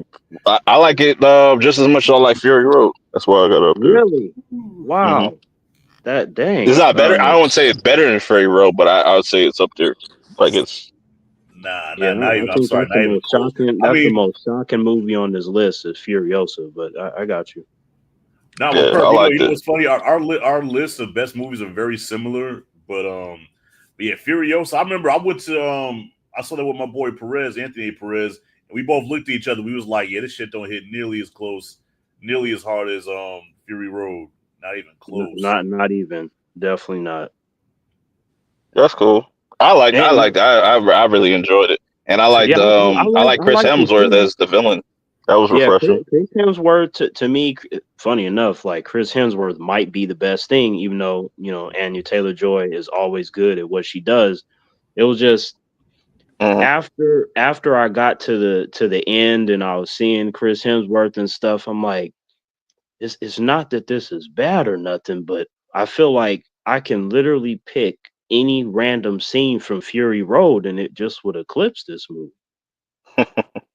But to go back through this list though, Dee Dee was really good. That was a really good coming of age, kind of capturing that 2008 era of just being on AIM, instant messenger, and stuff like that, and just it's just that transitional period when you're in middle school going into high school, like that should just that shit just hit different. Wild Robot, really another solid animated movie. Was the best animated movie for a while, but until I saw Look Back and stuff, and just yeah, Look Back is insane. Like if you want to test yourself or just want to say like oh like you're looking for a movie that's going to definitely make you cry or feel emotion, Look Back is it's incredible. You know, and Make you it's only 58 minutes, so make you cry. Like Terrence gonna be yes, crying, but yeah, it will make you cry. It will make you cry, Terrence. It'll make you cry for negative. sure. I have never. So I am 36 and I've seen countless movies and none of them have made me cry. A lot of them made me This one laugh, won't make you but cry. You be like, damn. You'll probably be like a little tear coming down. You're like, damn. a little tear coming. See, like I haven't seen You it, ain't but never it was cried at a movie before? absolutely not a This man's a single robot. one. Like, just think about anything you can name, and I just be having humans around me like, did you see when the hand? I'm just sitting there like, I'm just sitting there like, yeah, that was definitely sad. Like that's some fucked up shit. But nah, to just be dry eyes, and I just be like, this is a great movie, and then that's really as far as it goes. I call bullshit. Think you cried. Yeah, nigga, you in there. It's dark in there. Can't nobody see your ass, No, nigga. man, no, man. I'm telling Little you, sniffle. even my friends will tell you like they be trying shit like These are the two things they try to do. They try to put on horror movies that are gonna scare me. That shit never works. And then they try to put on some stuff like, oh man, T man, this gonna really get you, man. Man, you're gonna be breaking down and shit. And I'm just sitting there eating the popcorn like what y'all talking I'm gonna send you a link for Look Back, bro. I'm telling you, you gotta watch that shit. You gonna really like it though. Like I'm telling you, it's Oh definitely yeah, like one of those. Oh fuck, man. Like, yeah, I definitely wanna see it. Yeah, for sure. I'm just saying, like, and we also got Dune Part 2. Obviously, people that have seen it with like it's epic. It's epic. man, What else is it? What else is? I love Doom Part 2, Perp. Like my eyes turned blue when I watched that movie. That's how much I was invested in that shit. Drinking the water of life and shit. Hell yeah, yep. I had spice for days after I watched that movie. I was like, yeah. Man, Terrence, you cried when Ricky died in Boys in the Hood, man. Stop it. Right. No, No, he Rashad, laughed. He when I laughed. saw, I didn't laugh, but like He got shot when I in was the a kid, chest. when I was a kid, when I saw it with my cousins, it was like, damn, like I really liked him. So, throughout the movie, I did have moments where I was chuckling, oh, that was kind of funny. But that was a moment, like even as a kid, when I recognized that it was sad, but I just didn't cry. You cried when Mufasa died. What? Hell no, I was Everybody laughing. called him Foster Hey, Dog. no, I was cheering for Scar. I was like, yeah, get him, Scar. Like I was cheering Scar. Fuck This him up. guy. Fuck your Yeah, brother. I'm like, fuck him up, drop him, take over. Like I was going for Scar. Like Killer, I Hey, was Killer, after feeling watching Mufasa, that further justifies like Scar was right, bro. Scar. right. Yeah. Cause Mufasa, like, yo, bro, you want to talk about what would you call we would call him a Gary Sue. What would you call a lion? A lion Sue? Whatever the fuck. That's a good question. Think he just can do everything. Yeah, the lion too. That's funny. Yeah. He can do everything, and then Scar gets blamed for shit. Like, Right. I hate that nigga too, bro. See, that's you right. When I saw that, I was like, see, they've been doing Scar dirty all these years. I was the only one that understood him. All the other kids looking at me like I was mean and shit because I was on Team Scar. I'm like, man, y'all don't get it. You Y'all are don't mean. He tried to kill his nephew. Terrence, what's wrong with you, man? Hey, Rashad, sometimes in life, when you sing that "Be Prepared," like, hey, I was on A that. son for a son. Yeah. Oh my god. An eye for an eye. But the winner, this should be easy. It's Dune 2. Dune Part 2. I don't know what else. That's simple. Yeah, can't argue That's with simple. that. Can't argue with that. Yeah. Yeah, it was between for me it was between Doom Part 2 and Wild Robot, but it's just like Doom Part 2 was just crazy cuz I enjoyed the first one, but some of my friends they was like, "Yeah, it was good and stuff, but I just I wanted, maybe a little bit more action or whatever." And they're like something was missing. And then when we went to see Part 2, I'm telling you just the whole theater was cheering and you hear humans, "Oh, that's what I'm talking about." And I'm like, "Okay, so I guess they did more of what humans wanted to see." Yeah, like seeing that shit in theaters is just it's a whole nother like experience. Like Hey, Terrence, it didn't really Chillmonger's click. comment. What'd you say? I was like, look at Chillmonger's comment. Don't tell me you're doing one you like The Last Jedi. Damn. Yeah, I like Last Jedi. You know what I'm saying? Yeah, it see the thing is we can't go into Star Wars too much because I feel like that Yeah, might make it. Star Wars is cooked, bro. It's Dune's time, bro. It's Dune's time. It's Dune's time, bro. It's, you know what I'm saying? Like, let the real sci-fi, you know what I'm saying? Like the Nolans and the Dennys, you know what I'm saying? I mean, George Lucas did get inspiration. I'm just saying. So humans talking about like, Well, he stole. He didn't want to give no credit though. I feel you. I was just being nice because I was remembering what he gave us with the original Star Wars trilogy. But yeah, you could say that. But to me, it was just funny because some of my friends they read the Doom books and stuff, and I was just asking them like how you feel about that versus Star Wars, and they're like, man, Star Wars then stole that shit from Dune, and I'm just sitting there like, oh my god. They did take a lot of shit, yo. Except they for like do. the lightsabers, that's probably the only like thing that's And that original make to Star Wars. all the difference. Hey, you know what? Them Like, lightsabers make all the difference. yo, lightsabers are awesome. You know, I'll give it that. And that breathing from Darth Vader. But Austin Butler in Doom Part 2, I feel like any Yeah. of these new Star Wars characters, he would just solo them. I'm just saying. He solo them all. Just I mean, man, everybody steals from everybody, though. You know, Tarantino, half of his shit is stolen from older movies, and shit, Friday the 13th stole from Halloween. Yeah, everybody be jacking her up.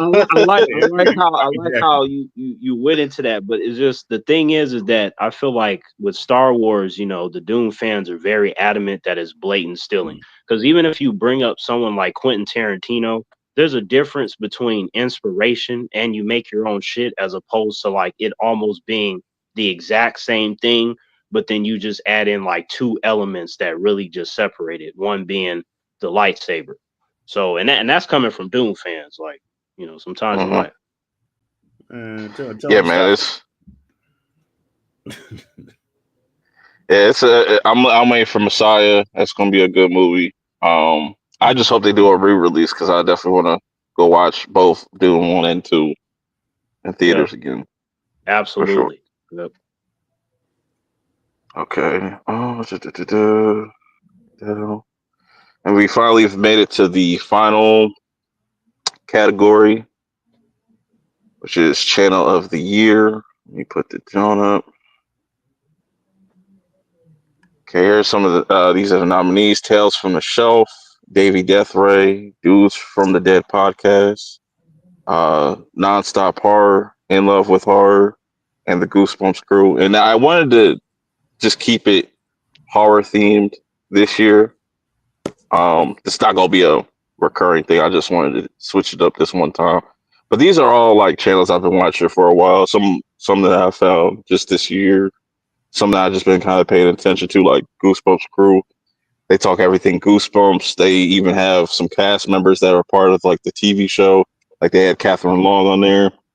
That's probably like my favorite episode. If y'all don't know who that is, she was she played Carly Beth in The Haunted Mask, and Hey, you know, so yep. that was cool.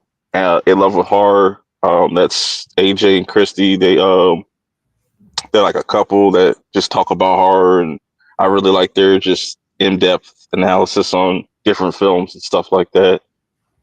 Same thing with like Nonstop Horror. He kind of does the same thing. Also, you know, gives you recommendations of where you could find certain horror movies, or you're looking for certain like gems or lesser known horror movies and stuff like that. Wait, like horror themed gyms? Like you go to the gym and it just be horror No, related?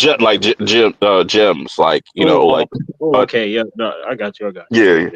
This And then guy. dudes from the Dead podcast, they're a really cool duo as well. Talk out all things horror. Davy Death Ray is really cool. I really liked his name. I was like, yo, that's a fucking dope ass name. And you know, he always has these dope interviews with bigger like horror channels like Leach was on there. Dumb Drums. He had Killjoy Jake, just to name a few. Tales from the Mm, Shelf. He does like these like kind of video essay type of kind of horror content and stuff like that. I've been watching them for quite a while, so you know that's why I picked these six. But I I'm not doubting you on this part, but you might get mad when I say this, but I ain't heard of none of these humans. Like I just this is and my first. that's why this is why I have channel of the year, so people know, you know, so you can go subscribe to all six of these channels, and you know I think you'll like each individual one for whatever reason. They all have real high quality content and stuff like that. Um, but my choice for channel of the year this year would be In Love with Horror. So shouts to them for sure, because I really like just the output that they put out as far as their consistency numbers is crazy. Um, yeah, just so yep, that's all, folks. But That's all. I thought we had like another 10 hours. Not 10 hours, but I do got an extra thing. We could all kind of talk about this. Give me a second. Let me find it first. Where the fuck did it go?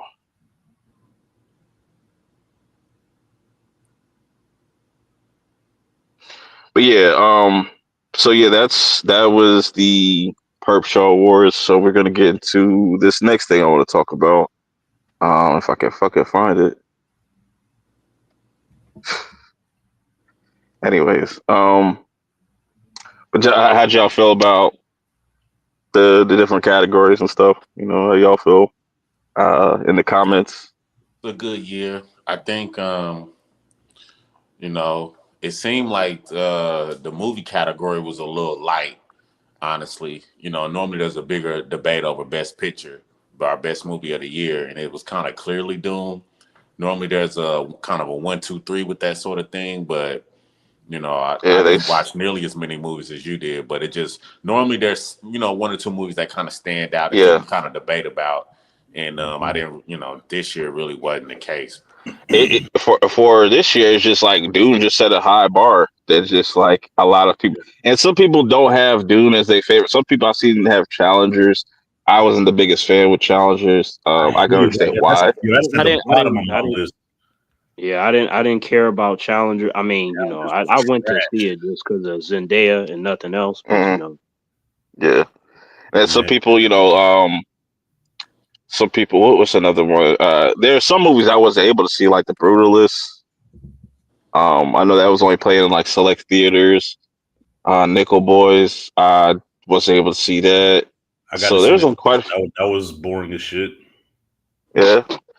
What was the one that you the was that the Amelia Perez shit, whatever? I Oh, don't know how the the fuck. movie that got me kicked out of the Critics Association. Yes, Yeah, yeah. I don't know how the fuck that got nominated over something like if They Netflix got was gonna 3 fucking Golden Globe now. How the hell? I if saw if that Nef, shit.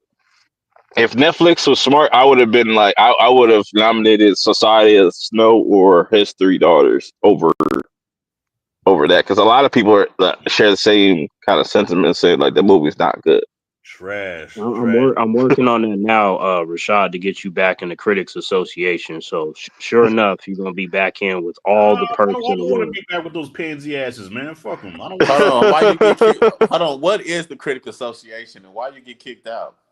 Well, the Being Critics black. Association, you have to apply, of course, and they let you in. So you're considered an official critic once you're in the association. So you get all these free screeners. They mail screeners to you. They email screeners to you that you can go see movies 2 weeks early. And but there's a criteria that you have to follow though. So you have to have at least I think like 10,000 views a month on your channel, and you have to put out so much content every month on your channel, and that's how you stay in there. But see, I got kicked out because I got invited to Amelia Perez, which I didn't want to go to, but my peer said it's good to broaden your horizons, watch something different, so I did, and I'm a very opinionated person. Okay, Broaden your horizons. yeah. So I'm a very opinionated person, so I watched it and I gave an honest critique of the film, and they took it as hate speech. So I got an email. That shit's about a transgender drug dealer and shit. Like, Oh wow! The whole movie's about a drug cartel leader that wants to become a woman and start a whole new identity. That's pretty much what it's that about. sounds like a Tyler Perry movie, to be honest, yo.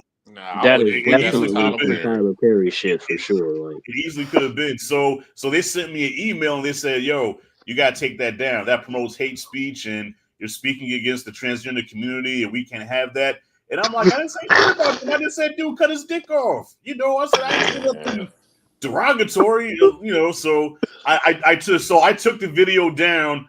But then where I fucked up at is I was petty, so I put up a follow up video mocking them. So I put my glasses on and shit. And I was like, hello, Okay, you got yourself. I'm here to talk about this movie, Amelia Perez, you know, and they didn't like that. So they say, yeah, from this point on, you're no longer part of the They packed you up. That's wild. Yeah. that's what I'm saying, Rashad. Like, when I take over the Critics Association, I'm firing all those fucking humans because they're puppets and echo chambers anyway. They ain't got no integrity. So When I take over, I'm gonna let you come back in there. I'm gonna let other individuals that actually have integrity and a spine to where it don't matter how you feel about a movie. You ain't gotta say it's the greatest thing to keep getting invited to the premieres and parties because it's Right. sad that we know what the majority of critics are gonna say. They either all gonna like it or they all gonna hate it. It's just the same shit over and over. I'm like, man, you can miss me with this. I don't trust none of y'all.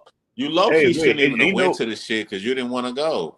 I know, I didn't want to go. You know, yo, it was crazy. Yo, the craziest thing about that whole experience, yo, is that also in the email they said that there were people at the screeners, other critics that was at the screener that were complained about me saying that I was being snitching. and I was and I was like, wait a minute, I said I didn't say shit. Wow. They said, what the hell? What was the complaints? They said that I was being disruptive. They said I was being out loud and Being talking black.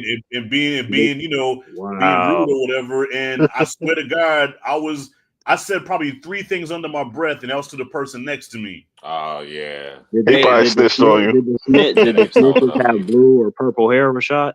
Huh? Did the snitches have blue or purple hair? Nah. I was sitting next to my boy. I was sitting next to my boy Rob from the Big Rob Theory. He has a channel. And only thing I whispered to him, I said, this bitch like Marlon Wayans from White Chicks. Yeah, see to the somebody heard it. Yeah, you were supposed to say that, but that was an LGBT kind of liberal, man, left wing, woke kind of thing. You got to play along with that shit. Yeah, you can't You can't go in there being disrespect yourself with that agenda stuff, shit. man. Yeah, if you don't praise agenda stuff, they're gonna be like, you're hateful. Yeah, they're gonna pack you up. Yeah. All right, so They'll give you all the colorful labels, you know. I mean, bro, it's on the channel, bro. So yeah, watch for yourself and let me know if you think I was being if I crossed the line. But I was just giving my honest critique of the movie, man. No, you didn't do nothing wrong at all. Like not even a lick. Like just because somebody that's emotional and mentally weak gets upset, that don't mean you did anything wrong. It just means that they're not used to handling somebody that possesses original thought. Yeah, I miss those screeners though, man. I ain't gonna front. That shit hurt me, man. I miss going to those screeners, man. Golly. I found what I was looking for. So I made a list of like my top 10 most anticipated movies for next year. Just kind of going off of just what's confirmed. So like number 1 is Avatar 3. Number 2, 28 Years Later. Yeah. 3, Superman. Yep. 4, Karate Kid Legends. Yep. 5, Michael. That's the Michael Jackson joint. About time. Absolutely. Yeah. 6 is that Mickey 17. The more I see that joint, I was like, yeah, this is gonna be a pretty dope. The Robert Pattinson film, right? Yeah. Okay. The dude that directed Parasite, making that joint. Number 7, The Monkey. That's the Osgood Perkins new film. The guy that made Long Legs. Oh yeah, I saw the poster for that. Is that like a remake of Monkey Shines? Because it looks a lot like the Monkey Shines poster. I think he is doing an adaptation of like Stephen King's shit, whatever. Yeah, because it looks just like is that what that is? Okay. Yeah, that might be what it is because it's like whenever we get this monkey, whatever, like bad things start to happen to people and they die in like ridiculous ways and shit like that. Yeah, that's Monkey Shines. Yeah. Yeah, number 8, Final Destination 6. I'm pretty sure that's coming out next year. Hard Eyes. That looks really interesting because it's very rare that we get like Valentine's Day horror movies, and especially like Valentine's Day slasher movies.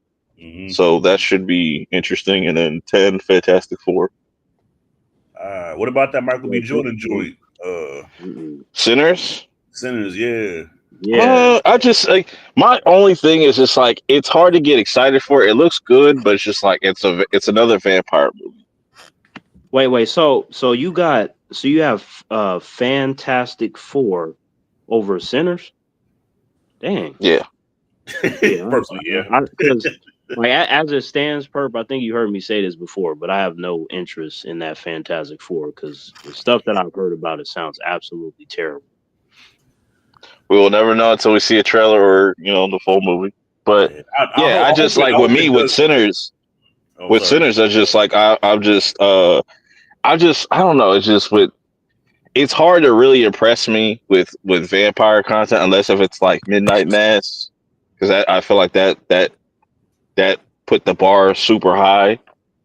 So you gotta do Um, something crazy. You gotta do something crazy with this, and it's I like, feel you on that because, like, with me, when it comes to vampire films, I love vampire films, by the way. But mhm. there is nothing, I repeat, nothing that you can do with vampires that would impress me you, unless you take Blade from the comic books and adapt him perfectly, and do something where we haven't seen from the other Blade movies. Like, unless you do that, like, you're not going to impress me because I've already seen everything already. And that's the issue with me. And it's like Ryan Coogler, he's not known for doing horror, so it's just like, how the fuck that gonna work? Like, Hey, this is his first horror movie, I believe. yeah, Yeah. which that could be make or break, and just like I'm just going off based on what the last shit you put out, so I'm just not too enthusiastic about it. Hey, Chill says, "Why is a horror guy mad at another vampire movie?" Hey man, it's just there's so many of them. Yeah, There's there so many is. of them. There's a lot, Yeah. So, but the more you consume, then the less impressed. Like, even with me, there are, sure, plenty of horror films that are good, but very few that I'm impressed by. I'm like, I've been watching them since I was 8. You're not gonna scare me. This shit ain't unique. Like, what you got? It really just comes down to execution. Like, is it good Just or make a is it good not? movie, yeah, Mhm. Yeah, yeah. that's it. And a lot of vampire shits don't be good like that. So Well, I ain't gonna lie, just the fact that it's a black vampire movie too. We haven't had one of those in oof. It says what, Vampire in Brooklyn? Yeah, it's been Bones, like. Bone, Wait, let me think. Eh, yeah, Bones is 2000. yeah, it's You know 2000. what though? Like Bone, I don't know. Bones is like in that weird kind of area where it's like, Yeah, well, Twerking vampires is stupid. exploitation. That's like exploitation horror almost, man. Which is cool. That's like in the same categories like Blackula or something like that. But yeah, I guess right, Bones like count. two. But those movies are terrible though. So like, my thing is, when it comes to black horror movies, it was like, so for me, like, I did enjoy Tales from the Hood 3. Like, I thought it was better than 2. They made But 3. yeah, The fact that yeah, you even some years watched that, ago. bro, like kudos, man. I couldn't even get through two. You got to check it out. Like, if you saw 2, like, cause I didn't have an issue with 2. Like, the first one's the best, but like 3 is definitely a lot better than 2. Like, what happened was, Mm. a few years ago, when I was chilling with my brother, we were on the Sci-Fi Channel, and it was like, oh, Rusty Cundiff is back, and this and that, and Tales from the Hood 3 premieres on Sci-Fi tonight at 9, and we're like, that's exactly where we gonna be. So it came on, and we watched it, and I'm like, yeah, this shit is way better than 2. Like, the stories that are in 3, I found to be more compelling than 2, and then like the reveal at the end of the third one, I was like, this is actually pretty cool. Especially for a TV movie. Mm. Yeah. I'll probably check it out. I just like it's hard to get excited about like vampire movies. It's definitely there's definitely vampire fatigue. That is definitely a thing. Now, if Blumhouse wasn't making The Wolfman, I'd probably be more excited about that. But like I'm a little bit more intrigued by that just because we don't get many werewolf movies. So Nah. Well, Yeah, what's funny? When I let watched alone ones that Nosferatu are good. yesterday, when I went watch Nosferatu yesterday, they showed the Wolfman trailer, and I guess they're trying to sell the movie because they know people are talking shit about it because they showed the whole fucking movie in the trailer. They gave it's away the whole Blumhouse. fucking movie basically. That's Blumhouse I for mean, you. it That's look Blumhouse fatigue. the movie looks okay. I mean, I'm gonna watch it because it's a movie. I like watching movies in general, but I'm like, where to me werewolves are like, I feel like it might be easier for you to entertain me with a They- vampire movie as opposed to like a werewolf one. Like, with werewolves, you got mhm. to be really particular. Just because for someone like myself, I've not only seen a lot of the werewolf movies that Hollywood has made, but I've seen werewolves in comics and stuff. I'm like, what you gonna do that's gonna Yeah, eclipse you gotta that? start. They gotta start making like new creatures. Well, did y'all see the werewolves movie that just dropped this month with Frank Grillo? I thought it was Yeah, entertaining. I I saw dug that. it. I thought it was goofy. I just thought it was goofy. I was like, I think that's what they were going for. Like it had that '90s blockbuster. That's like yeah, it was the B just side. That's like the B side of what I you would rent from Blockbuster. Like you go for the when when ladies, when bruh and when then that's bruh like pulled up when he transformed, he had like the emo look. That shit took me the fuck out. I was just like, bruh. haven't seen that one yet, but like, what is the difference between that and like all the other werewolf movies that we've seen? it's self-aware. It's so like I think the movie knows what it was, and I think it was going for that '90s nostalgia cheese fest, and the fact that the wolves were practical. Like they used like very little CG in that movie, so I it I was saw practical effects mostly. You know what I I mean? saw I saw the behind the scenes and I was like, oh, that looks cool. But I'm like, man, because they were saying like, oh, they look terrifying and stuff. And I'm like, man, you talking to somebody that reads comics and I saw the werewolves in Van Helsing with Hugh Jackman. Like, I'm like, I want to come say they were terrifying. I want to say they were terrifying. And it was an action joint. So you see werewolf movies that are like straight up horror movies, but this was like a werewolf action joint. You know what I'm on. saying? Right. So And that Frank means that Grillo, it's a Grillo was more like a throwback to like Sly and Arnold back in the day. right. So then that means that it's a horror action. Like Yeah, Blade is a horror action where they put yeah, more that's exactly emphasis what on it the is. action than the horror. Mm-hmm. Yeah. Okay. Yeah, But not to take it seriously at all. Rashad, what are some what are like 5 movies you're looking forward to next year? Definitely Soups, Superman, Karate Kid Legends, Avatar for sure. Um, Sinners, definitely. And you know what? I don't have much faith in Fantastic Four, but I have a soft spot in my heart for that group because I did collect comics as a kid. That's one of the comics that I collected, so I have love for the Fantastic Four. I even love the cartoon, man. So yeah, I'm looking forward to see what MCU does with Fantastic Four as well. Okay, Ugh. Terrence, what movies are you looking forward to next year Definitely not that no you know of? Fantastic fucking Four. Definitely not that shit. The Thunderbolts. That's right, Thunderbolts. Oh yeah, I forgot Thunderbolts. the Thunderbolts. Yeah, I forgot about them too. Yeah. Like I mean, I'm gonna watch Thunderbolts because the trailer was cool, even though that's not Thunderbolts at all. Like not even remotely close. But at Okay. least Before you, what out of the 3 that they're releasing next year, like out of Cap, Thunderbolts, and Fantastic Four, which one do you think will be the better movie? I'm gonna go with Cap because so Sam Wilson, right? His comics as Cap are 1,000% trash. They're fucking horrible. But the Falcon and the Winter Soldier is better than any of his comics. So I believe that they will continue that glow up for his own movie. Hmm. And the trailers look good. The only thing that I don't want to see, aside from me being excited to check it out, the only thing I don't want to see is him soloing Red Hulk because that'd be the dumbest shit I didn't seen in the last 7 years because that's not even remotely possible. Like even if you water down the character, you're talking about this is the same character that beat a Watcher with 2 punches. This is a character that also defeated the Green Hulk. Now, for context, I just want humans to know that don't know. The second time that Green Hulk fought him, like Green Hulk fucked him up in like 2 seconds, but it just Clarifying Green that. Hulk was surprised by the strength of the Red Hulk and then just also him heating up and stuff.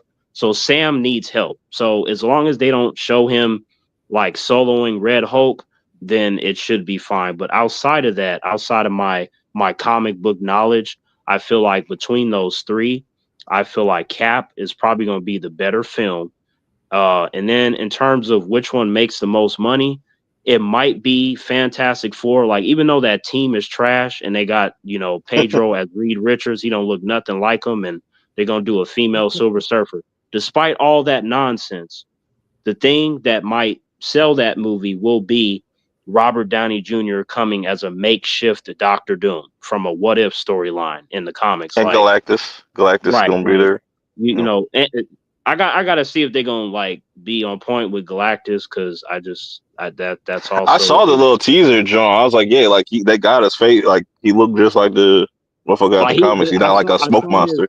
I saw his eyes, but I better see the color scheme of Galactus because I saw Arashim. You know what I mean? In that trash Eternals movie where they messed up all the characters. Like I saw Arashim in full comic book glory and detail and the exact color he's supposed to be. So if they don't give Galactus that same treatment, I'm gonna have a damn problem with that. There's no excuses anymore.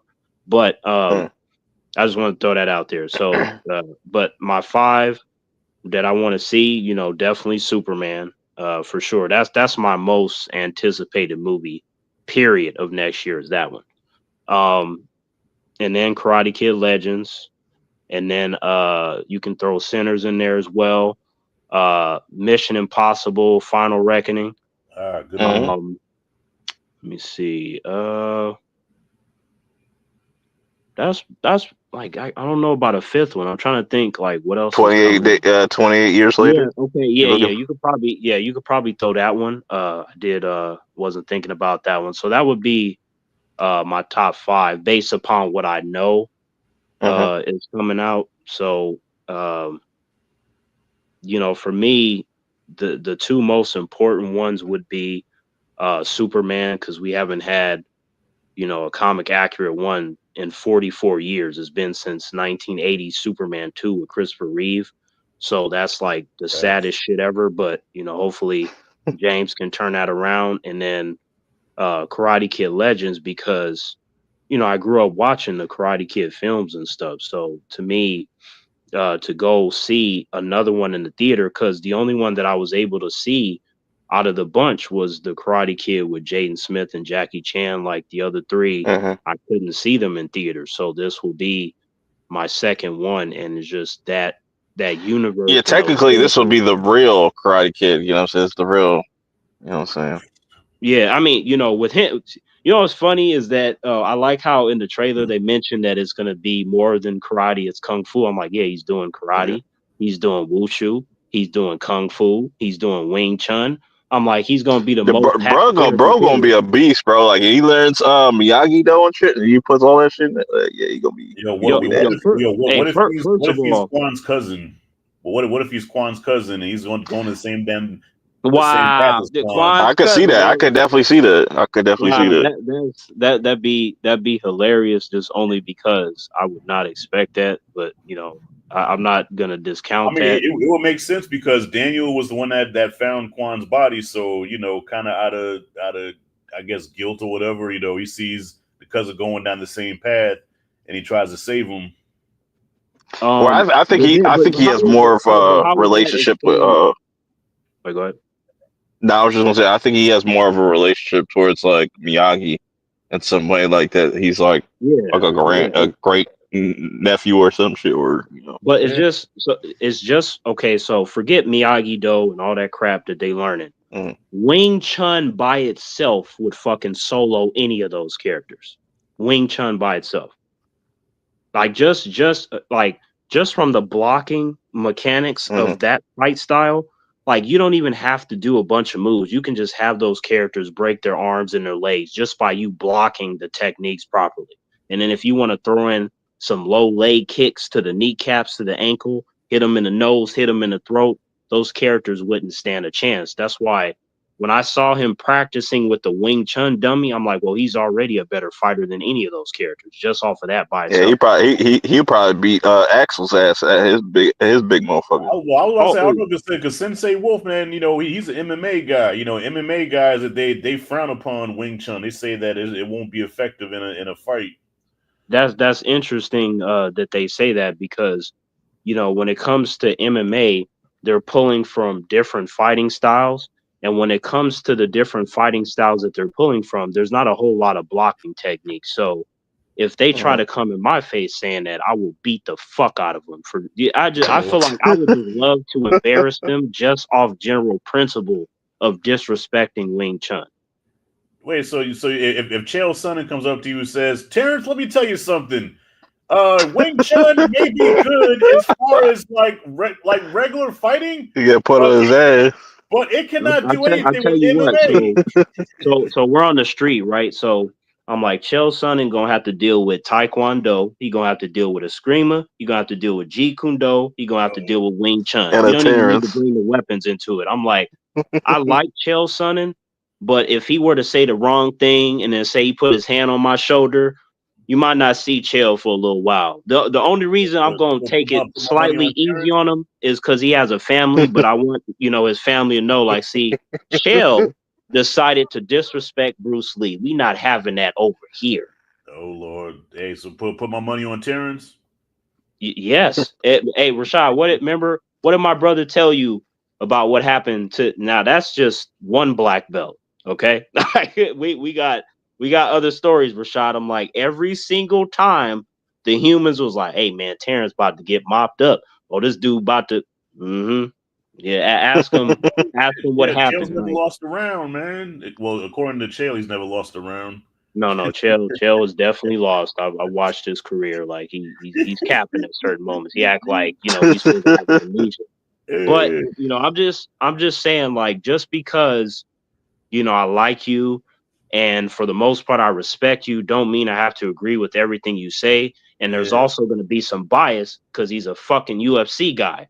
But right. even individuals like John Jones and Conor McGregor, they've already spoke positively about Wing Chun and Bruce Lee. They know what's up. So it's just these Yeah, other niggas like Chael Sonnen just saying the dumbest shit that they could possibly say. yeah. No, I definitely Well, respect. with Yeah, that, John's definitely a student of the game because he even learned from Michael Jai White that kick that he took out Stipe with. He learned that from Michael Jai White. Yeah, I remember they were talking about like when Michael Jai White was on Vlad, he was telling them that he taught him. I'm like, first of all, a spinning back kick is a basic move. So the fact that John Jones didn't learn that when he started learning fighting, I find that to be ridiculous and hard to believe. So I'm like, I don't think he taught him. What he probably did was help him land it better. That there's a difference. Yeah, It's kind of like when Steven Seagal said that he had taught Lyoto Machida a certain parry. I'm like, he definitely taught him how to do it better. But to me, if you say I taught somebody, that means they had no knowledge of it, no awareness. There was no movement. You had to show them it from scratch. So I feel like the idea of I taught is misleading in these contexts. with that being said, hold that thought. right. Um, gonna wrap things up. I appreciate everybody that pulled up in the live chat. I appreciate the panel. Dot, BG, Rashad, Yes, sir. Terrence. You know what I'm saying, for pulling up. Another fantastic year. Hopefully, um, I'll be here again next year. You know what I'm saying, doing this once again with different movies, different categories, and stuff like that. And we shall see where it goes. You know what I'm saying? I definitely want to switch things up going into the new year as far as content goes. I have some ideas. We'll see how it plays out. But yeah, make sure you hit that like button if you're new. Subscribe. Follow everybody here. You know what I'm saying? Till next time, I'll see y'all in the next one. Peace. Peace.